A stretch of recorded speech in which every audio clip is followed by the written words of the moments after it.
Okay guys, मेरा ख्याल है मैं स्टार्ट कर लेते हैं। अदरवाइज लोग आएंगे और जाएंगे, और जब तक हम लगे हुए हैं ये कहानी चलती रहेगी। So let's start. आज का हमारा मोस्ट प्रोबेबली आखिरी फॉर्मल लेक्चर है, and I plan to do talk about green finance and environmental markets. Green finance आजकल बड़ा पॉपुलर हो रहा है कॉन्सेप्ट, और काफ़ी सारी जो एनजीओज वगैरह है एनवायरनमेंट से related, they are working on it. So I believe it's an important area. थोड़ी बहुत हम इस पे बात कर सकते हैं। दूसरा, लास्ट टाइम भी जब हमारी डिस्कशन हुई तो I felt like finance side पे लोगों का काफ़ी इंटरेस्ट है। कुछ लोगों को तो आइडिया है, और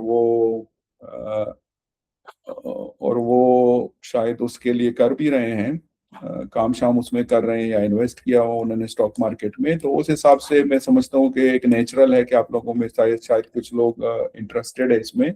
तो मैं उस पर बात कर लेता हूँ। मुझे ये बता रहा है कि देयर इज समथिंग, आप में से कोई ज्वाइन कर रहे हैं या क्या है, मुझे नज़र नहीं आ रहा। एनीहाउ, मैं चला रहा हूँ, जब नज़र आएगा फिर देखेंगे कि क्या करना है। तो ग्रीन फाइनेंस की हमने बात करनी है आज। Let's continue. थोड़ा सा मैं बता दूं अब तक हमने क्या कवर किया हुआ है। तो प्री मेड का तो है ही। पोस्ट मेड में हमने दो जो लेक्चर्स किए थे, that was on economic foundation of environment and sustainability, और प्रीवियस वाला जो हमारा था that was on markets and climate risk while discussing pollution से पॉलिसी की तरफ, और कि कैसे हम अपनी सॉल्यूशंस निकाल सकते हैं यूजिंग इकोनॉमिक टूल्स या इकोनॉमिक्स की जो हमारे पास थ्योरी है। तो लेट्स कंटिन्यू। मैं एक दो स्लाइड्स पीछे वाली दिखा के, ताकि हम थोड़ा सा उसको कनेक्ट कर सकें जो हम बात करने जा रहे हैं। पिछली क्लास में हमने बात की थी रेगुलेशन, टैक्सेस और परमिट्स के हवाले से। तो हम प्रॉब्लम सॉल्व करना चाह रहे थे एक्सटर्नैलिटीज का, जो पॉजिटिव या नेगेटिव एक्सटर्नैलिटीज थी, या फिर पोल्यूशन का, या फिर ट्रेजेडी ऑफ द कॉमन की जो हमने बात की थी। तो उसके लिए फिर हमने ये तीन एरियाज डिफाइन किए थे जिसके थ्रू सॉल्यूशन दिए जा सकते हैं for solving the problem of environment. So regulation की हमने बात की थी, वो तो स्ट्रेट फॉरवर्ड है। टैक्सेस की हमने फिर बात की थी, कार्बन टैक्स की बात की थी, और एक्सटर्नैलिटी को इंटरनलाइज करने की बात की थी। So I hope you you you do remember that. और परमिट्स वगैरह की भी बात की थी, और कि कैसे कोई फर्म अगर वो ज़्यादा प्रोडक्टिव है इन रिड्यूसिंग एमिशंस, तो उसको कैसे डील कर सकती है। फिर हमने थोड़ा सा टच किया था क्लाइमेट साइड को, और क्लाइमेट रिस्क की बात की थी कि दो टाइप्स के क्लाइमेट रिस्क हैं। एक फिजिकल रिस्क है जो वन टाइम होता है, फॉर एग्जांपल कोई हेरिकेन हो गया, कोई और एक्सट्रीम वेदर कंडीशंस हो गई, कोई फ्लड आ गया, और जो फिर ऑब्वियसली किसी तरीके से इम्पैक्ट करता है पूरी किसी रीजन को या इकोनॉमीज को। और दूसरा फिर हमने कहा था कि लॉन्ग टर्म शिफ्ट है, जो कि सी लेवल राइज की फॉर्म में हो सकता है, एग्रीकल्चर प्रोडक्ट लॉस के फॉर्म में हो सकता है, and so on so forth. We can look for several example. फिर हमने उसकी दूसरे रिस्क की बात की थी, जिसमें हमने ट्रांजिशन रिस्क की बात की थी कि जब आप ट्रांजिट कर रहे हैं टूवर्ड्स इन एरा जहाँ पे क्लाइमेट चेंज इज रियलिटी, जैसे कि आजकल हम रह रहे हैं उसमें, तो क्या क्या हमारे पास रिस्क हैं, जिसमें पॉलिसी एंड लीगल रिस्क हैं, टेक्नोलॉजिकल रिस्क हैं, और मार्केट एंड रिप्यूटेशन रिस्क हैं। और अकॉर्डिंगली फिर मैंने बात की थी कि is a good area of research as well, जहाँ पे काफ़ी कुछ रिसर्च की जा सकती है। हम फिर सिनारियो एनालिसिस और स्ट्रेस टेस्टिंग की तरफ जा सकते हैं। दो एरियाज हैं जो फर्दर एक्सप्लोर हो सकते हैं। फॉर एग्जांपल कोई सिंगल इवेंट है या कोई फ्यूचर के जो इम्पैक्ट है, तो उसके लिए सिनारियो एनालिसिस करके we can look into some plausible future outcomes of और future outcomes of any particular climate change और उसकी जो इम्पैक्ट्स हैं। इसी तरह जो दूसरी साइड हमने बात की थी, that was related to stress testing. So stress testing में हमने बात की थी कि हम देख लें कि हमारा सिस्टम जो है, कोई भी पर्टिकुलर सिस्टम या जो भी रीजन है, जो भी है, वो फ्यूचर क्लाइमेट चेंज इम्पैक्ट के लिए कितना तैयार है या वनरेबल है, या क्या किया जा सकता है एडेप्टेशंस के लिए। तो ये क्लाइमेट चेंज का था। पब्लिक प्राइवेट पार्टनरशिप की भी थोड़ी सी बात की थी। I hope you remember Milton Friedman और free market and the role of the government to cap to minimum, और क्या इश्यूज हो सकते हैं, why the public private partnership become so successful globally. आज का जो टॉपिक है, जैसे मैंने कहा, green finance and environmental markets, so उसी को लेके चलना है, तो उसी पे बात करते हैं। सबसे पहली जो स्लाइड है, दैट्स इम्पोर्टेंट। मैं नॉर्मली वर्ड इंजीनियर यूज करता हूँ। I know not all of you are engineer, but I believe majority आप इंजीनियर ही हैं, सो मैं इसलिए इसको इंजीनियर ही लिख लेता हूँ। तो क्यों जरूरत है आपको फाइनेंस का नॉलेज?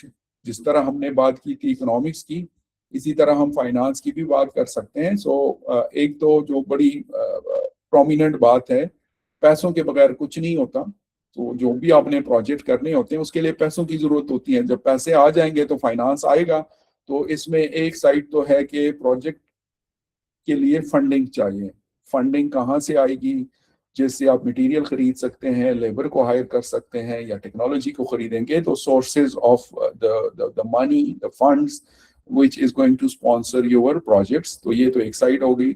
दूसरी, आपको लॉन्ग टर्म पर्सपेक्टिव का देखना होगा कि लॉन्ग टर्म जो पर्सपेक्टिव होते हैं, गोल्स हैं जो आपके, जो डिमांड है आपकी उस पर्टिकुलर प्रोजेक्ट से, जो एक्सपेक्टेशन है वो कैसे मीट होगी। तो आप सस्टेनेबल पर्सपेक्टिव देख सकते हैं, sustainability in terms of environment and in terms of जो हमारे पास फाइनेंशियल रिसोर्सेज हैं उसके कॉन्टेक्स्ट में बात कर सकते हैं। और फिर फाइनेंस का नॉलेज आपको इसलिए भी चाहिए कि आप जो भी प्रोजेक्ट की फाइनेंशियल वायबिलिटी चेक करते हैं या इकोनॉमिक वायबिलिटी चेक करते हैं, उसमें जो टूल्स यूज होते हैं वो इकोनॉमिक्स और फाइनेंस की ही है। So as a engineer you need to know about finance up to some extent, otherwise you can't do the economic viability of various projects or alternatives जो आप study करते हैं for a given particular scenario। उसके बाद we can look into the example। so ये दो examples जो हैं, so एक side पे you have a solar plant, on the other side you have a diesel generator। on both cases you can think of different trade-offs which you are confronted with, and if you have the knowledge of economics or finance then you can manage it betterly। solar plant के context में you have a higher upfront cost or a higher upfront investment, but then the long-term operating costs are lower। and it's a sustainable solution, but it required a huge funding। लेकिन अगर हम दूसरी side को देख लें, diesel generator की बात करें, so it required a lower upfront investment, but the operating and maintenance cost is going to be high because it required fuel and a continuous maintenance। so एक long term में higher ongoing financial burden होगा उसका। so the key message is if you have no finance knowledge, it's no implementation here। Management के लोग normally जो finance के expert होते हैं वो कहते हैं कि फाइनेंस वो ग्लू है जिसके थ्रू पूरा आपका जो बिजनेस सिस्टम चल रहा होता है उस पर स्टिक हुआ होता है। क्योंकि अगर फाइनेंस नहीं है तो आपका बिजनेस ही नहीं चलेगा, बगैर पैसों के तो बिजनेस नहीं चलते। तो it's a kind of like a very important area of expertise for engineer, for businesses or for even जो laymen या individuals होते हैं उनके लिए भी यही है। So that's the intro। Now we will see few basic things in finance and then we will gradually move toward जो green finance का जो concept है उस पे जाएंगे। So moving forward, अगर हम बात करें कि फाइनेंस है क्या, तो हम इसको, ये मैं बिल्कुल आपको एक बेसिक अप्रोच के थ्रू जा रहा हूँ। फॉर्मल उसमें बात नहीं कर रहा हूँ कि मैं आपको फाइनेंस के जो बेसिक कॉन्सेप्ट्स हैं उसको किताब से डेफिनेशंस उठा के पढ़ाना शुरू कर दूं, because it would be boring and it would be very time consuming. So मैं आपको कह लें कि क्रैश कोर्स के थ्रू फाइनेंस का कुछ बेसिक इंट्रो दे के बॉन्ड्स के बारे में बात करके फिर ग्रीन बॉन्ड्स की तरफ लेके जाऊंगा। सो अगर हम फाइनेंस की बात करें तो फाइनेंस का एक जो बड़ा फंक्शन होता है या जो फाइनेंस का एक मेजर एरिया होता है, दैट्स एलोकेशन ऑफ रिसोर्सेज और मनी ओवर टाइम। तो मनी कैसे स्पेंड होगा, कहाँ कहाँ पे स्पेंड होगा, आप कह सकते हैं कि वैल्यू डिफाइन करना। दूसरा, बैलेंसिंग रिस्क एंड रिटर्न। पैसे जब आ रहे होते हैं, इन्वेस्ट हुए हुए हैं या कहीं पे खर्च हो रहे हैं, तो जाहिर है रिटर्न की होप्स पे इन्वेस्ट होते हैं और उसके साथ एक रिस्क भी अटैच होता है। सो रिस्क कितना लेना है, रिटर्न कितना प्रेफर करना है, कौन सा ज्यादा रिस्की है, कौन सा कम रिस्की है, कहाँ पे बैलेंस चाहिए, किस तरह का बैलेंस चाहिए, ये सारा फाइनेंस में आता है। दूसरा, पैसे किन किन सोर्सेज से आने हैं, कैसे मतलब जो आपके लिए रिसोर्स चाहिए होते हैं बिजनेस के लिए या प्रोजेक्ट करने के लिए, उसके लिए पैसे कहाँ से आने हैं। लोन लेना है, बॉन्ड इशू करना है, शेयर होल्डर से पैसे लेने हैं, शेयर होल्डर की अर्निंग को यूज करना है, मतलब जो भी मुख्तलिफ तरीके हैं, तो ये सारी चीजें जो है ये फाइनेंस के डोमेन में आती है। सो आप कह सकते हैं इकोनॉमिक्स और इसका चूली दामन का साथ है, मतलब it's like kind of like interlink. मैंने फाइनेंस नहीं पढ़ी फॉर्मली, लेकिन इकोनॉमिक्स पढ़ के फाइनेंस की बहुत चीजें समझ आ जाती हैं। सो रिस्क और रिटर्न की मैंने बात की। फाइनेंस में ये एक बहुत बड़ा इम्पोर्टेंट वो है, आप कह लें कि एरिया ऑफ कंसर्न है, या जिसको आपको पता होना चाहिए। ये ग्राफ आपको रिस्क और रिटर्न को ग्राफ करके दे रहा है। ये जो ग्राफ है ये आपको बता रहा है कि अगर हम एक्स एक्सिस की बात करें तो यहाँ पे आपके पास रिस्क हैं, और अगर हम वाई एक्सिस की बात करें यहाँ पे आपको रिटर्न मिल रहा है। सो जब रिस्क कम होगा, रिटर्न कम होगा, that's what it show, and when the risk will increase, the return will also increase. So you can expect a direct relation, a direct relation, or you can say proportionate तो नहीं कह सकते कि जितना risk बढ़ेगा उतना ही return बढ़ेगा, लेकिन normally higher risk higher reward और लो रिस्क लो रिवॉर्ड होता है। अब अगर आप इस ग्राफ को देख लें, it's very I would say smartly drafted. यहाँ पे जो आपको फर्स्ट पार्ट नजर आ रहा है, यहाँ पे है सेफ इन्वेस्टमेंट। सेफ इन्वेस्टमेंट ऐसी इन्वेस्टमेंट होती है जिसमें रिस्क ना होने के बराबर होता है। फॉर एग्जांपल अक्सर लोग बैंक में सेविंग अकाउंट में पैसे रख देते हैं।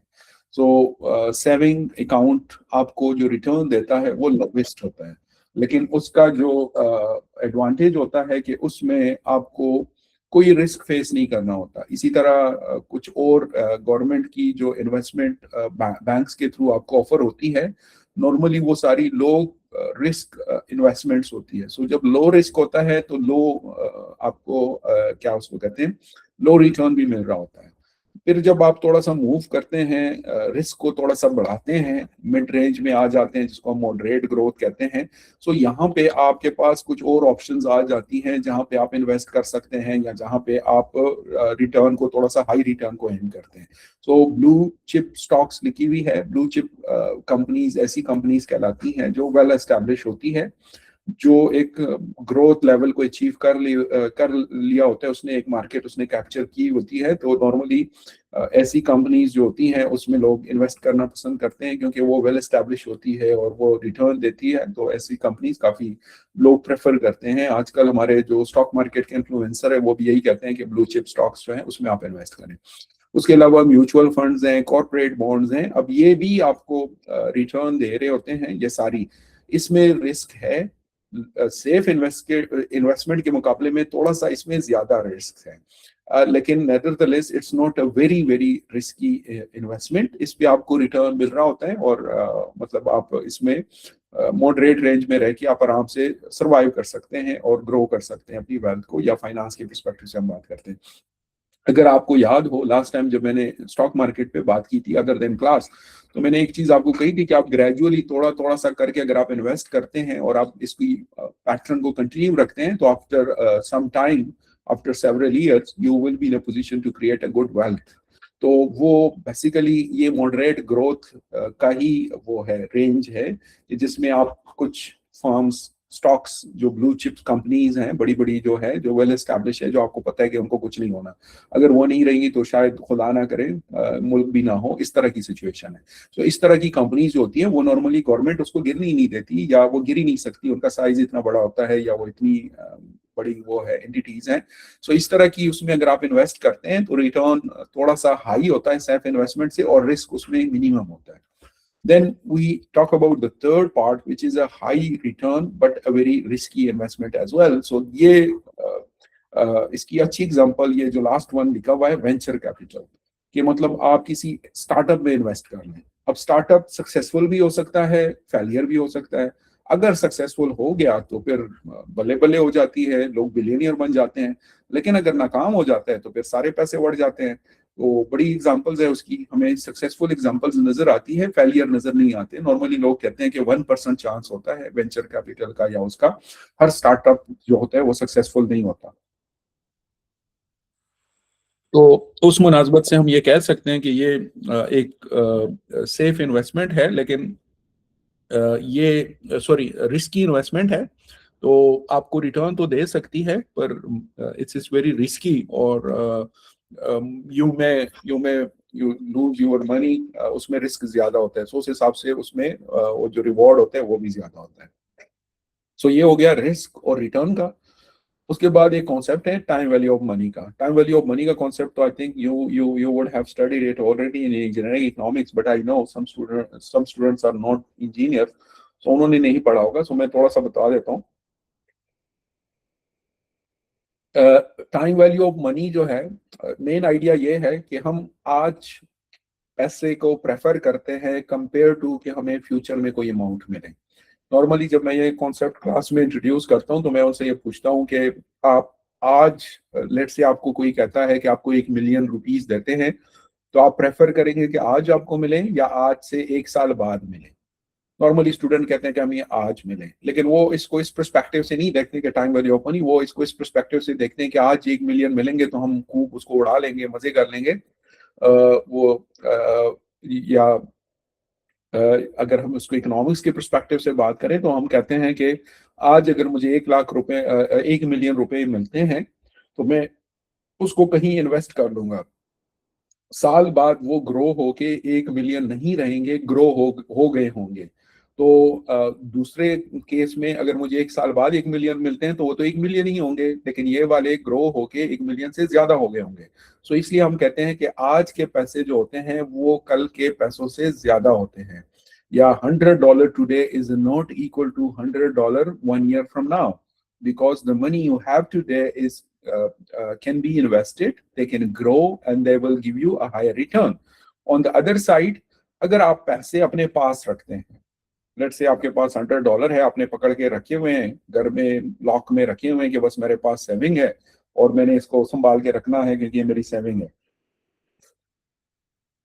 और आप उसको कहीं पे इन्वेस्ट नहीं करते, तो होता क्या है? एक तो इन्फ्लेशन जो है परचेजिंग पावर उसकी कम कर देता है। अगर आप आज से लेट से 20 साल पहले का सोचें, 20 साल पहले जो $100 की परचेजिंग पावर थी, या लेट से 100 रुपीज की परचेजिंग पावर थी, वो आज 20 साल बाद 100 रुपए की परचेजिंग पावर के बराबर नहीं है। तो इन्फ्लेशन जो है परचेजिंग पावर जो है उसकी कहा जाता है कैश होल्डिंग की। दूसरा एक कॉन्सेप्ट है अपॉर्चुनिटी कॉस्ट का। अपॉर्चुनिटी कॉस्ट इसको कहते हैं कि जब आप एक चीज पे पैसे खर्च करते हैं तो आप एक अपॉर्चुनिटी को लूज कर देते हैं for that particular decision you made. इसको अगर मैं सिंगल वन लाइनर कहूँ तो हम कहते हैं कि सेकंड बेस्ट यूज जो आपका अपनी रिसोर्सेज का हो सकता है, that's the opportunity cost of it. For example, अगर लेट से मैं आज लेक्चर दे रहा हूँ आपको, तो इसकी अपॉर्चुनिटी कॉस्ट ये है कि मैं आराम से आज सोया रहता क्योंकि वीकेंड है, तो मेरी opportunity cost for today lecture is my sleeping. या ये हो सकता है कि मुझे जी की जो पैसे दे रहा है उसके मुकाबले में मैं कहीं और लेक्चर देता तो मुझे कुछ और पैसे मिलते, तो मेरी आज के लेक्चर की अपॉर्चुनिटी कॉस्ट वो पैसे हैं जो मैंने फॉरगॉन किए हैं। तो हम कहते हैं कि what you do and what you foregone for something, the cost, the opportunity cost reflect the foregone thing which you forgone for what you are doing now. So उसी मुनासबत से अपॉर्चुनिटी कॉस्ट और इन्फ्लेशन जो है ये आपकी purchasing power को कम कर देती है या कहा जाती है। तो इसलिए हम कहते हैं कि मनी जो है उसकी एक टाइम वैल्यू होती है। ये फिर कुछ मैथमेटिकल कैलकुलेटर दिखाने की कोशिश की है जिसके थ्रू बताना है, मकसूद है कि कैसे आप कैलकुलेशन कर सकते हैं कि for example if you have $1,000 today, 20 साल का पीरियड गुजरता है और आपको एनुअली 5% रिटर्न मिलता है, तो 20 साल बाद ये 1000 नहीं होंगे, ये $2653 होंगे। या इन अदर वर्ड, आपकी 1000 आज और आज से 20 साल बाद $2653 बराबर है। अगर रेट ऑफ रिटर्न जो है वो 5% हो। इसी तरह दूसरी एग्जांपल भी है, so you can think of so many other examples and scenarios. अब इसका इस्तेमाल क्या है एज ए इंजीनियर या एज ए टेक्निकल पर्सन? मैं इसकी मिसाल इस तरह दे देता हूँ कि फॉर एग्जांपल जब हम इकोनॉमिक वायबिलिटी चेक करते हैं किसी प्रोजेक्ट की, let's call it A dam, कोई और प्रोजेक्ट है, उस पे हम पैसे लगाते हैं। पैसे लगते हैं लेट्स से टाइम 0 पे, टाइम 1 पे, टाइम 2 पे, टाइम 3 पे, और बेनिफिट मिलते हैं time 4, time 5, time 6 and onward for a very long period of time. Question ये है कि जब हम पैसे लगा रहे हैं टाइम 0 पे, क्या ये सेम है versus the benefit I will get in time let's say 0+6, कोई 6th ईयर पे मुझे मिलेंगे? तो इकोनॉमिक्स कहती है कि ये बराबर नहीं है, क्योंकि जब आप टाइम 0 पे $100 खर्च कर रहे थे, वो टाइम 6 पे $100 के बराबर नहीं है। तो फिर we need to learn how to make them equal and comparable. So time value of money उसमें एक इंपॉर्टेंट कॉन्सेप्ट है, और ये फाइनेंस और इकोनॉमिक्स के लोग यूज करते हैं, इकोनॉमिक वायबिलिटी में भी यूज होते हैं। क्योंकि मकसद इसका वो ज्यादा वो नहीं है, तो इसलिए मैं इस पे और इलोबरेशन नहीं कर रहा हूँ। मैं नेक्स्ट टॉपिक में मूव हो रहा हूँ। फाइनेंस में हम दो तरह के इंस्ट्रूमेंट्स को देखते हैं जिसके थ्रू बिजनेसेस जो हैं वो पैसे जनरेट करते हैं। एक स्टॉक्स हैं और दूसरे बॉन्ड्स हैं। पहले स्टॉक्स की बात करते हैं, फिर बॉन्ड्स पे जाते हैं, फिर बॉन्ड्स पे मैं मजीद बात करूंगा।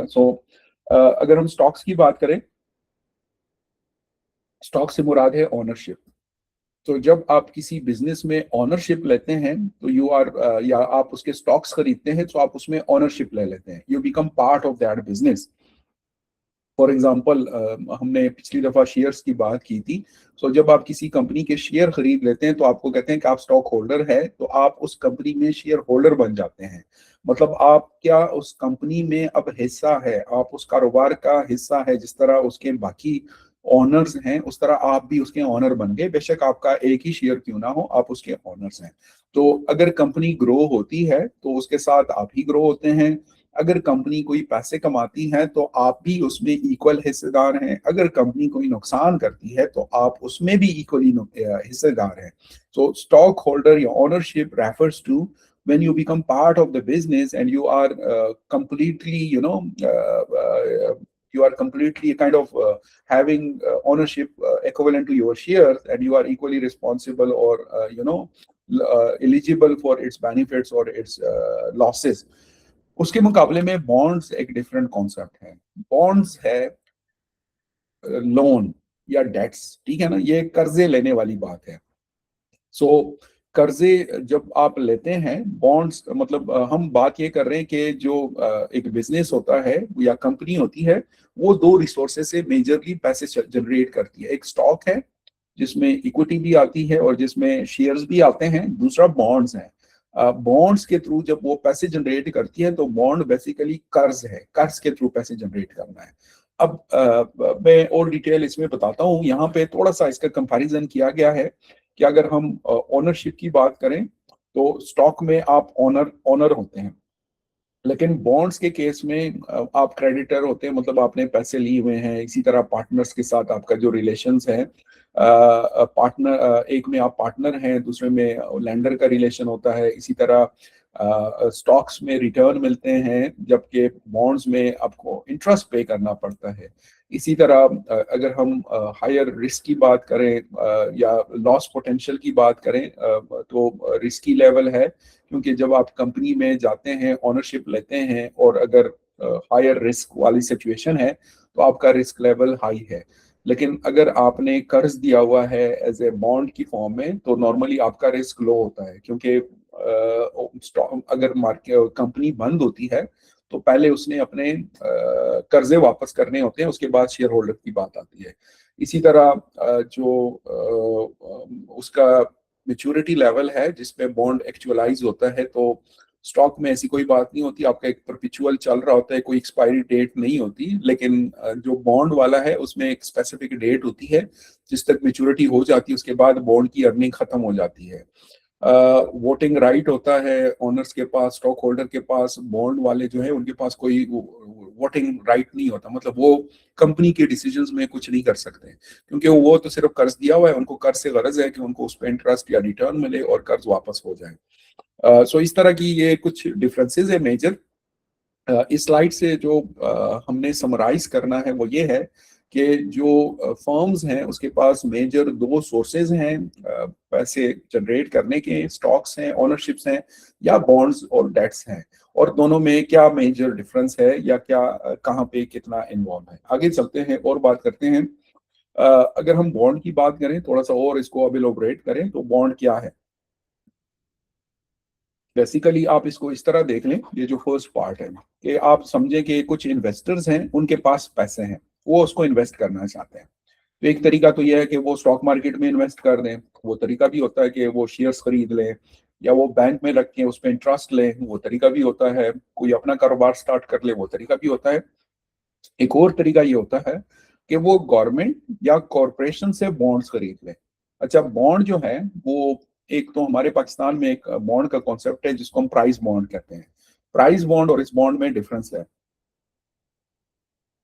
प्राइस बॉन्ड जो है वो बॉन्ड की ही एक टाइप है, लेकिन वो मतलब जो सर्टिफिकेट होता है जिस ओनर के पास होता है, गवर्नमेंट उसकी कुरानंदाजी करती है, और फिर कुरानंदाजी में जो नंबर आते हैं उस हिसाब से वो उसको प्राइस देते हैं। जिस बॉन्ड की मैं बात कर रहा हूँ, ये कॉर्पोरेट गवर्नमेंट की बॉन्ड्स की बात कर रहा हूँ। तो ये जो बॉन्ड्स होते हैं ये प्राइस बॉन्ड से डिफरेंट होते हैं। इसमें आइडिया ये होता है कि कॉर्पोरेट या गवर्नमेंट जो है वो बॉन्ड इशू करती है। ये बॉन्ड जो है इन्वेस्टर खरीद लेते हैं, और जब इन्वेस्टर इसको खरीदते हैं तो उसकी कुछ टर्म्स एंड कंडीशंस होती हैं। फॉर एग्जांपल, इस बॉन्ड का कोई पीरियड होता है कि लेट्स से 5 साल का बॉन्ड है और हर साल इतना परसेंट वो रिटर्न देगा। तो इन्वेस्टर उसको खरीद लेता है, 5 साल तक वो उसको अपने पास रखेगा और उस पे उसको रिटर्न मिलेगा। तो यहाँ पे वो साइकिल दिखाया गया है कि इन्वेस्टर ने बॉन्ड खरीद लिया है, पैसे कुछ दे दिए हैं, और ये इंटरेस्ट पेमेंट उसको मिल रही है कैलेंडर के हिसाब से, और ये चल रहा है। इसको फिक्स्ड रिटर्न कूपन कहते हैं। मुख्तलिफ इसकी कुछ टेक्निकल टर्म्स है, we will keep it simple. So ये एक प्रोसेस है जो चलता रहता है। अच्छा, बॉन्ड जो होता है वो इस तरह का एक ऑफिशियल डॉक्यूमेंट होता है जिसपे कुछ टर्म्स एंड कंडीशन लिखी होती है, उसकी फेस वैल्यू होती है। उस फेस वैल्यू के हिसाब से उसको खरीदा जाता है, और उस पर कुछ रेट ऑफ रिटर्न होता है जो कमिट किया जाता है, और वो पेमेंट्स इनको पीरियोडिकली मिल रही होती है। जब बॉन्ड का टाइम पीरियड, मेच्योरिटी डेट आ जाती है, तो वो खत्म हो जाता है, बॉन्ड वापस कर दिया जाता है और इन्वेस्टर को उनके पैसे वापस मिल जाते हैं। ठीक है ना। सो पाकिस्तान का एग्जांपल्स हैं एक दो, एक पाकिस्तान इन्वेस्टमेंट बॉन्ड्स हैं, एक सकूक बॉन्ड्स हैं, ये जो पाकिस्तान ने लॉन्च किए थे। मैं थोड़ी सी इस पे बात करूंगा लेकिन इन्वायरमेंट के हवाले से, सो मैं फिलहाल इसको थोड़ा सा आगे लेके चलने लगा हूँ। ये थोड़ी सी मजीद डिटेल है कि बॉन्ड की एक फेस वैल्यू होती है। फॉर एग्जांपल 1000 का बॉन्ड है, सो लेट्स से एक इन्वेस्टर है, वो 1000 का बॉन्ड खरीद लेता है, तो उसमें क्या होगा, उसको वो सर्टिफिकेट मिल जाएगा। अब इसकी फिर कुछ कंडीशंस होती है, कूपन रेट होता है या जो इंटरेस्ट रेट वो पे करते हैं, फॉर एग्जांपल 5% पर ईयर। ठीक है। और फिर उसकी एक मेच्योरिटी डेट होती है, फॉर एग्जांपल 5 साल का है। तो होगा क्या, ये इन्वेस्टर जो है टाइम जीरो पे, दैट मीन टुडे, वो बॉन्ड खरीदेगा 1000 का, और वो होल्ड करेगा। हर साल उसको 5% के हिसाब से उस पर रिटर्न मिलेगा। तो ये प्रोसेस चलता है। 5वें साल वो बॉन्ड वापस करेगा और उसको उसकी जो पैसे हैं वो वापस मिल जाएंगे। इसको कहते हैं मेच्योरिटी। सो मेच्योरिटी में उसको फाइनल ईयर में 50 जितने भी है वो मिल गए हैं, बाय मेच्योरिटी डेट उसको $50 उसके मिल गए हैं जो 5 के हिसाब से वो ले रहा था, और ये 1050 उसको वो मिल गया। मतलब ओवरऑल जो भी उसका बनता है, ये एक हाइपोथेटिकल सिनारियो में बताने की कोशिश कर रहा हूँ। नॉर्मली $1000 का नहीं होता बॉन्ड, बड़ी अमाउंट के होते हैं क्योंकि कॉर्पोरेशन और गवर्नमेंट उसको इशू करती है। अ, अच्छा जी, फिर अगली बात ये आती है कि बॉन्ड इशू क्यों होते हैं। हम ये बात कर रहे हैं, let me go back to to the whole picture. हम ये बात कर रहे हैं कि फर्म्स जो हैं वो पैसे कैसे जनरेट करती है। तो पैसे जनरेट करने के उनके पास दो रास्ते हैं। या तो वो स्टॉक्स ओनरशिप दे देते हैं लोगों को, शेयर्स इशू करके उनको कहते हैं कि आए शेयर खरीदें और हमारे साथ हिस्सेदार बन जाएं, और आप कंपनी को तो आप पैसे दे देते हैं, तो उनके पास पैसे आ जाते हैं। दूसरा तरीका बॉन्ड्स का है जो डेट्स के थ्रू है। ठीक है ना। सो स्टॉक्स का तो एक अलग साइड है, हम उसको डिस्कस नहीं कर रहे हैं। लास्ट टाइम स्टॉक मार्केट काफी डिस्कस कर ली थी, बॉन्ड की हम बात कर रहे हैं। ठीक है ना। तो बॉन्ड हमने बात कर ली कि क्या है और किस तरह ये काम करते हैं। आगे चलते हैं, अब हम बात करते हैं कि बॉन्ड इशू क्यों होता है। तो एक तो आपको ये अब क्लियर होना चाहिए कि हमें कैपिटल चाहिए होता है, फर्म को कैपिटल चाहिए होता है, पैसे चाहिए होते हैं to do big projects. For example, अगर कोई मोटरवे बनानी है, कोई बड़े ब्रिज बनाने हैं, कोई एनर्जी सेक्टर का प्रोजेक्ट्स हैं, डैम्स बनाने हैं, कोई ट्रांसपोर्ट का एयरपोर्ट्स हैं। तो ये जो चीजें हैं इनको बहुत ह्यूज इन्वेस्टमेंट चाहिए होती है, ना गवर्नमेंट के पास होती है। अगर प्राइवेट सेक्टर भी कोई बड़ा सेटअप करना चाहती है तो उनके पास इतने पैसे नहीं होते। तो एक वजह तो ये होती है, that's one reason for it. अगर हम आगे फिर जाते हैं, बॉन्ड जब ये इश्यू करते हैं तो उनको एक तो बड़ा फायदा ये हो जाता है कि ये जो फंड है इनको मिल जाता है और इसकी कॉस्ट ये स्प्रेड कर देते हैं across the time. For example 5 साल का उन्होंने बॉन्ड इशू कर दिया, तो instead of facing the entire cost right now, उसको स्प्रेड कर देते हैं अक्रॉस सेवरल ईयर्स, तो उनको एक फायदा होता है।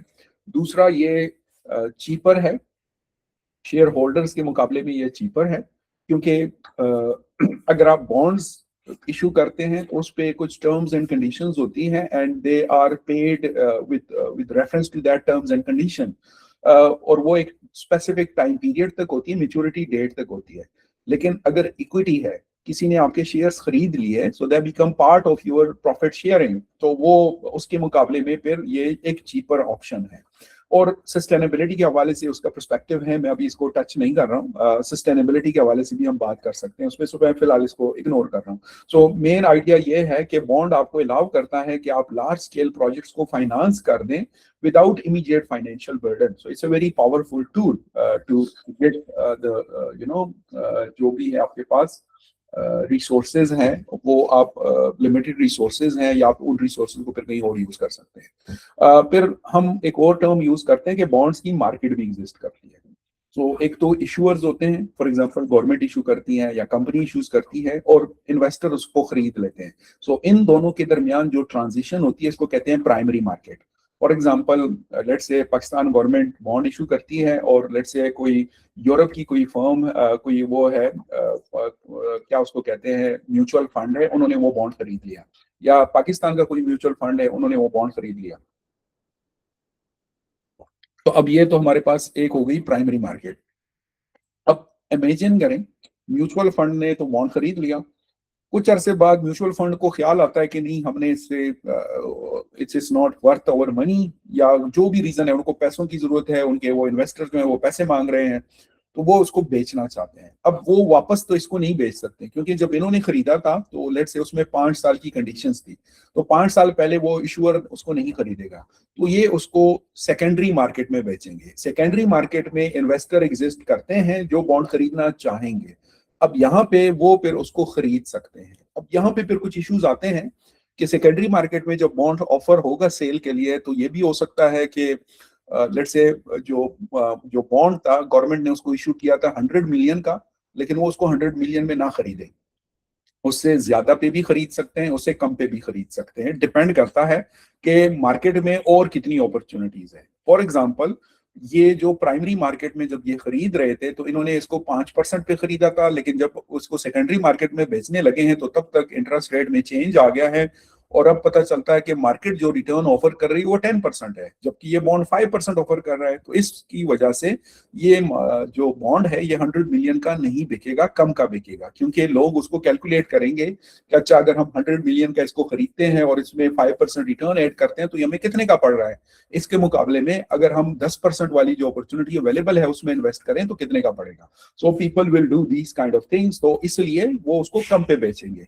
लेकिन अगर इंटरेस्ट रेट कम हो गया हो मार्केट में, ये 5% ऑफर कर रहा था, अब मार्केट में 3% है और ये 5% ऑफर कर रहा है, तो फिर ये उसको 100 से ज्यादा में बेच सकते हैं। सो इस तरह आपके पास प्राइमरी मार्केट से जब आप सेकेंडरी में मूव करते हैं, आप बॉन्ड को एट ए प्रीमियम सेल कर सकते हैं, जब हायर प्राइस पे सेल करते हैं, या एट ए डिस्काउंट आप सेल कर सकते हैं, जिसको हम लोअर प्राइस पे जब सेल करते हैं उसकी ओरिजिनल फेस वैल्यू से। सो इस तरह प्राइस की जो बॉन्ड की प्राइसेस है वो ऊपर नीचे चल रही होती है। वो डिपेंड करता है कि आपके पास मार्केट में जो बाकी जो अपॉर्चुनिटीज हैं वो कितनी है, और उस हिसाब से वो एक डिसीजंस आते हैं।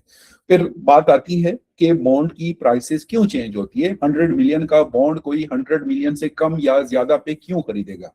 तो एक तो मैंने बता दिया कि इंटरेस्ट रेट का है, कि अगर मार्केट में और भी अपॉर्चुनिटीज अवेलेबल है और वहां पे ज्यादा इंटरेस्ट मिल रहा है, तो बॉन्ड की फेस वैल्यू पे लोग उसको नहीं खरीदेंगे, सेकेंडरी मार्केट में उससे कम पे खरीदेंगे।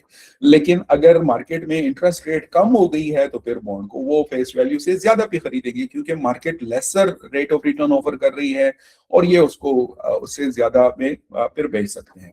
दूसरा क्रेडिट रिस्क का है। फॉर एग्जांपल लेट्स से हम वापस जाते हैं, लेट्स से पाकिस्तान ने बॉन्ड इशू किया हुआ है और बॉन्ड प्राइमरी मार्केट में भी आ गया, अब यहाँ पे इंटरेस्ट रेट भी बढ़ा हुआ कम हो गया हुआ है, सो फेवरेबल कंडीशंस है, लेकिन स्टिल लोग उसको कब पे खरीदेंगे, क्योंकि अगर पाकिस्तान की इकोनॉमिक कंडीशन खराब हो गई हुई है तो उसकी वजह से फिर लोग उसको देखेंगे कि ये तो अब रिस्की इन्वेस्टमेंट है, जिस वक्त बॉन्ड इशू हुआ था इतनी रिस्की नहीं थी, अब इट्स ए रिस्की थिंग, सो फिर वो इसको लो प्राइस पे खरीदेंगे, so that would also matter. Third चीज जो है वो डिमांड साइड की है, और डिमांड तो बिल्कुल क्लियर है कि अगर ज्यादा लोग आ गए हैं, जैसे इन्वेस्टमेंट मार्केट में ज्यादा लोग आ गए हैं to have this particular bonds market में या जो भी फाइनेंशियल मार्केट में है, डिमांड सडनली सर्ज हो गई है, कीपिंग अदर थिंग कांस्टेंट, तो स्टिल इसकी प्राइस बढ़ सकती है। तो ये कुछ फैक्टर्स हैं जो बॉन्ड की प्राइसेस को इफेक्ट कर सकते हैं। Before I jump to the next part of the course, या जो हम कंटेंट आज कवर करना चाहते हैं, क्विक क्वेश्चन, समझ आ रही है चीजें या मैं अपने आप से बातें कर रहा हूँ, क्योंकि I am talking from last may be 40 minutes और 30 मिनट, मुझे नहीं पता कितनी देर हो गई है, but I haven't heard anything from you people. तो सो रहे हैं या जाग रहे हैं, समझ आ रहे हैं, नहीं आ रहा, बता दें जी। नहीं सर, सुन रहे, कंटिन्यू करें। अच्छा अच्छा, चलें, अच्छी बात है, कुछ इंकरेजमेंट मिली है कि सुन रहे हैं लोग, सारे नहीं सोए में, गुड। चले आगे चलते हैं। अच्छा, अब हम बात कर रहे हैं कि हम ट्रेडिशनल से ग्रीन बॉन्ड्स की तरफ जा रहे हैं। सो ट्रेडिशनल बॉन्ड किसी भी पर्पस के लिए इशू हो सकता है। फॉर एग्जांपल, ट्रेडिशनल बॉन्ड में हम बात करते हैं कि एक फर्म है, वो एडिशनल कोई प्रोडक्शन यूनिट लगाना चाह रही है, कोई हाउसिंग या रियल स्टेट की फर्म है, वो कोई लेट्स से ऑफिस बिल्डिंग बनाना चाह रही है या कोई रेजिडेंशियल कॉम्प्लेक्स बनाना चाह रही है, एंड इस तरह की बहुत सारी कोई भी पॉसिबल रीजन हो सकती है जिसके लिए वो बॉन्ड इशू करते हैं और उसके थ्रू वो पैसे जनरेट कर सकते हैं। लेकिन जब हम वर्ड ग्रीन बॉन्ड यूज करते हैं तो ग्रीन बॉन्ड का मतलब ये है कि पैसे जनरेट हो उसी तरह बॉन्ड के मैकेनिज्म के थ्रू, लेकिन एनवायरमेंटल प्रोजेक्ट्स के लिए, ऐसे प्रोजेक्ट्स के लिए जो ग्रीन हो, जैसे सोलर एनर्जी का कोई प्रोडक्शन यूनिट्स लगाने हैं या कोई क्लीन ट्रांसपोर्ट लगानी है, फॉर एग्जांपल बीआरटी भी उसमें आ सकती है, या कोई वेस्ट मैनेजमेंट का प्रोजेक्ट है जिसका डायरेक्टली एनवायरमेंट के साथ लिंक हो, ठीक है ना। फिर यहाँ पे क्या चेंज हो रहा है, use of fund, ESG monitoring और इम्पैक्ट रिपोर्टिंग। नॉर्मली ये जो तीन क्वेश्चंस हैं या जो तीन चीजें हैं जो ट्रेडिशनल बॉन्ड को और ग्रीन बॉन्ड को सेपरेट करती हैं, वो ये तीन चीजें हैं। इस पे आगे भी बात होगी, यहाँ पे हम सिर्फ ये कह देते हैं कि ट्रेडिशनल बॉन्ड में ऐसी कोई बाइंडिंग नहीं है कि पैसे कहाँ पे यूज हो रहे हैं, बस फर्म ने बॉन्ड इशू किया, पैसे आ गए, उनकी मर्जी है कि वो कहाँ पे उसको यूज कर रहे हैं, क्या वो एनवायरमेंटल फ्रेंडली है या नहीं है, कोई फर्क नहीं पड़ता। लेकिन when we say green bond, so the fund has to be used for environmental projects. ESG stand for environment, society और ग्लोब, या वो जो है क्या उसको कहते हैं, पीपल उसको कह लीजिए। ESG जो हमारा गवर्नेंस कहते हैं उसको, गवर्नेंस, ये जो हमारा ट्रिपल बॉटम लाइन अप्रोच है, एनवायरमेंट, पीपल, प्लैनेट, 3 Ps, ये सारी चीजें उसमें आती है कि जब ग्रीन बॉन्ड के थ्रू जो प्रोजेक्ट्स होते हैं फिर उनकी ESG मॉनिटरिंग होती है और उनकी इम्पैक्ट रिपोर्टिंग जमा होती है, या उसकी उस बेस पे रिपोर्टिंग फिर होती है कि क्या इम्पैक्ट ला रहे हैं एनवायरमेंट के परस्पेक्टिव से। तो इस पे हम बात करते हैं आगे जाके, क्योंकि हमारा मेन मकसद तो यही है, सस्टेनेबिलिटी की परस्पेक्टिव से है, फाइनेंस तो नहीं है। So before we jump into that, हम कुछ और चीजें देखेंगे फिर उस तरफ जाते हैं। सो अगर हम उसकी बात करें सस्टेनेबिलिटी के परस्पेक्टिव से, तो ये कुछ साइड्स हैं जिसको हम देख सकते हैं कि जिनके लिए हम ग्रीन बॉन्ड का सोच सकते हैं। अच्छा, ये कोई थ्योरेटिकल कॉन्सेप्ट नहीं है, प्रैक्टिकली यूज हो रहा है, यूरोप में भी हुआ है, पाकिस्तान में भी हो रहा है, मैं आपको उसकी मिसालें दूंगा आगे डाउन द लाइन। अच्छा, इंफ्रास्ट्रक्चर फंडिंग है जिसमें आप सस्टेनेबल पब्लिक ट्रांसपोर्टेशन का सोच सकते हैं, जरूरी नहीं कि वो इलेक्ट्रिक बसेज ही हो या electric based urban transportation system हो, उसमें ये BRT वगैरह भी आ सकती है, क्योंकि जो मास ट्रांजिट सिस्टम है वो एनवायरमेंटल फ्रेंडली ही कंसीडर किए जाते हैं कंपेयर टू रोड्स या मोटरवेज, क्योंकि वहां पे प्राइवेट व्हीकल्स या कार्स इंकरेज की जाती है इस तरह के प्रोजेक्ट्स के थ्रू, तो वो एनवायरमेंटल फ्रेंडली कंसीडर नहीं किए जाते हैं। Clean water system and sanitation है, smart power grids and distribution है, रिजिलियंट अर्बन डेवलपमेंट है। इसी तरह अगर हम रिन्यूएबल एनर्जी के कॉन्टेक्स्ट में बात करें तो वहां पे भी कई सारी ऑप्शंस आ जाती है। अब हम बात करने लगे हैं फाइनेंस से टुवर्ड्स ग्रीन फाइनेंस। तो फाइनेंस का हमने देखा, मैं क्विकली आपको वो स्लाइड दिखा देता हूं ताकि आपको रिकॉल हो। फाइनेंस में हमने कहा था allocation of money over time, balancing risks and return and supporting investment. So basic idea ये था कि पैसे कहाँ से आ रहे हैं, कहाँ पे जाएंगे, रिस्क कितना है, रिटर्न कितना मिल रहा है, और कैसे हमने अपने जो इन्वेस्टमेंट वेंचर्स हैं उनको सपोर्ट करना है through generating money from different sources. बिल्कुल सिंपल सी मैंने बात कही थी। अब यहाँ पे हम जब ग्रीन फाइनेंस की बात कर रहे हैं, what is green finance? It's finance for environmental benefits of funding projects with positive environmental impact. तो हम अब सारी चीजें एनवायरनमेंट के कॉन्टेक्स्ट में देख रहे हैं। पैसे अगर खर्च कर रहे हैं तो कौन से प्रोजेक्ट्स में लग रहे हैं, कहाँ से आ रहे हैं, किस तरह उसको खर्च कर रहे हैं, सारी चीजें हम एनवायरनमेंट के साथ लिंक कर रहे हैं। सो बॉन्ड्स आ रहे हैं, लोन्स आ रहे हैं, इन्वेस्टमेंट हो रही है, फाइनेंशियल इंस्ट्रूमेंट हम यूज कर रहे हैं, these are all linked with sustainability goals. So हम सस्टेनेबिलिटी के पर्सपेक्टिव में इसको देख रहे हैं, climate, energy and sustainability. So investing in renewable energy, clean transport, climate adaptation and sustainable practices. So converting all the finance stuff or thinking towards more sustainable or climate change related things, या जो sustainability का perspective है उसको लेके इसको चलना। Green bond, अब हम ग्रीन बॉन्ड की बात कर रहे हैं, समझ बॉन्ड से ग्रीन बॉन्ड पे आ गए हैं, ठीक है ना। फाइनेंशियल बॉन्ड, समझ बॉन्ड, अब ग्रीन बॉन्ड। अच्छा, ग्रीन बॉन्ड क्या है? ग्रीन बॉन्ड है a specialized bond where proceeds are exclusively used for projects that have positive environmental and climate benefit, ठीक है। तो इसमें हम जो पैसे जनरेट कर रहे हैं बॉन्ड्स के थ्रू, अभी बॉन्ड्स का आपको मैकेनिज्म बताया है, ठीक है, कि कैसे बॉन्ड काम करती है। तो बॉन्ड के जो पैसे जनरेट हो रहे हैं, मेन मकसद ये है कि वो पैसे ग्रीन प्रोजेक्ट्स पे ही खर्च हो। तो बॉन्ड का जो मैकेनिज्म था कि गवर्नमेंट इशू करती है या कोई कॉर्पोरेट सेक्टर उसको इशू करता है, फिर कोई इन्वेस्टर उसको खरीदता है, फिर वो इन्वेस्टर जो है उसपे उसको पीरियोडिक रिटर्न मिल रहा है। यहाँ पे जो हम वो ट्रेडिशनल बात कर रहे थे उस पर कोई कैप नहीं था कि वो पैसे कहाँ खर्च होते हैं। लेकिन जब हम वर्ड ग्रीन बॉन्ड यूज करते हैं, दैट्स टाइड अप के बोरोइंग जो हो रही है, वो जो पैसे आ रहे हैं वो स्पेसिफिकली ग्रीन आउटकम के साथ लिंक है। वो किसी रिन्यूएबल एनर्जी, किसी क्लीन ट्रांसपोर्टेशन या इस तरह का कोई ऐसे प्रोजेक्ट पे खर्च होगा जो डायरेक्टली एनवायरनमेंट के साथ लिंक होगा, ठीक है ना। सो ये तो स्टार्टिंग पॉइंट है कि ग्रीन बॉन्ड क्या है। So green bond is linked with the sustainable और सस्टेनेबिलिटी और एनवायरनमेंट फ्रेंडली रिलेटेड प्रोजेक्ट्स, ठीक है ना। सो ये तो पहली बात आ गई कि पैसे उस तरफ से आ रहे हैं। उसके बाद इसकी जो फाउंडेशन यूज होती है, that's called ESG, so environment, social and governance. अगर आप रिकॉल करें, हमने ट्रिपल बॉटम एक अप्रोच पढ़ी थी जिसमें हमने कहा था environment, society and economic, environment and society, या उसको हम वो भी कहते हैं ट्रिपल P, प्लैनेट, पीपल, और एक और भी उसके लिए टर्म यूज करते थे, प्रॉफिट, प्लैनेट, पीपल के इकोनॉमिक्स भी आ रही है, एनवायरनमेंट भी आ रहा है और सोसाइटी भी आ रहा है। तो यहाँ पे उन्होंने अब इंट्रोड्यूस किया है ESG, या आप कह सकते हैं कि उसका ही एक रिफाइन वर्जन है, जिसमें एनवायरनमेंट का हमें पता है कि जब आप ESG फ्रेमवर्क की बात करते हैं उसमें पहला वर्ड है E stand for environment, so emission, resource use, pollution.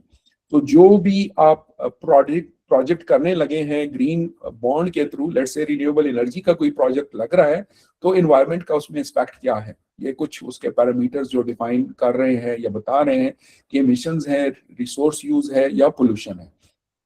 उसके बाद सेकंड वन जो है दैट्स सोशल।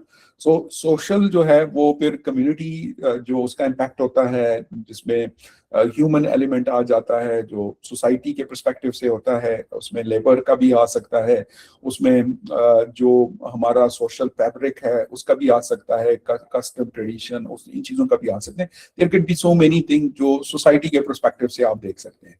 तीसरा जो है वो है गवर्नेंस। गवर्नेंस यहाँ पे वो कह रहे हैं transparency and accountability. So economic का पार्ट यहाँ से निकल गया, जिसपे प्रॉफिट मेकिंग और जो रिटर्न की बात हो रही थी, यहाँ पे उसको इंट्रोड्यूस कर रहे हैं विद गवर्नेंस, जहाँ पे हम बात कर रहे हैं ट्रांसपेरेंसी एंड अकाउंटेबिलिटी, कि जो चीजें हो रही हैं कितना वो ट्रांसपेरेंट है, और क्या उस पर कोई अकाउंटेबिलिटी का वर्ड जब आता है तो मेरे ज़हन में सजा और जजा वाली बात आती है कि कितना उसमें उसको आप इंश्योर कर रहे हैं अकाउंटेबिलिटी को। सो जो ESG फ्रेमवर्क है, जो भी प्रोजेक्ट्स होते हैं, मतलब हम ग्रीन बॉन्ड की बात कर रहे हैं, so let's say renewable energy है, उसके लिए ये इशू हो रहा है, तो उसकी जो डिसीजन फिल्टर है वो ESG स्क्रीनिंग के थ्रू होता है। मतलब इन्वेस्टर जो है वो एवेल्युएट करते हैं प्रोजेक्ट्स को बेस्ड ऑन ESG, और उसके बेस पे वो आइडेंटिफाई करते हैं कि जो प्रोजेक्ट है वो सस्टेनेबल है या वो रिस्की इन्वेस्टमेंट है। So imagine this filtering decision with the traditional जो बॉन्ड का है। ट्रेडिशनल बॉन्ड में सिर्फ फाइनेंशियल वायबिलिटी देखते हैं कि वो रिस्की है या नहीं है, ये बिजनेस जो नई फैक्ट्री लगानी जा रही है उसे रिटर्न मिलेगा या नहीं मिलेगा, और इन्वेस्टर उसको पैसे दे देते हैं। लेकिन जो ग्रीन बॉन्ड का कॉन्सेप्ट है, उसमें ये जो ग्रीन प्रोजेक्ट्स लगने लगे हैं, सो उसमें वो क्या देख रहे हैं, सस्टेनेबिलिटी वर्सेस कि वो सस्टेनेबल है यानी कितना रिस्की है या नहीं। सो उसके बाद ग्रीन फाइनेंस की बात आती है कि ग्रीन बॉन्ड के थ्रू आपको ग्रीन फाइनेंस या ग्रीन उसके लिए पैसे मिल जाते हैं। So the funds environmentally sustainable projects के लिए जो अवेलेबल होते हैं, it can include loan, bonds, climate funds, ये सारी चीजें उसमें आ जाती हैं। सो ESG is not the money, it's the decision rule behind the money, ठीक है ना। ESG डिसीजन रूल यूज होता है to get the money in the form of जो ग्रीन बॉन्ड का या ग्रीन फाइनेंस का कॉन्सेप्ट समझने की कोशिश कर रहे हैं। So how ESG is linked to green bonds.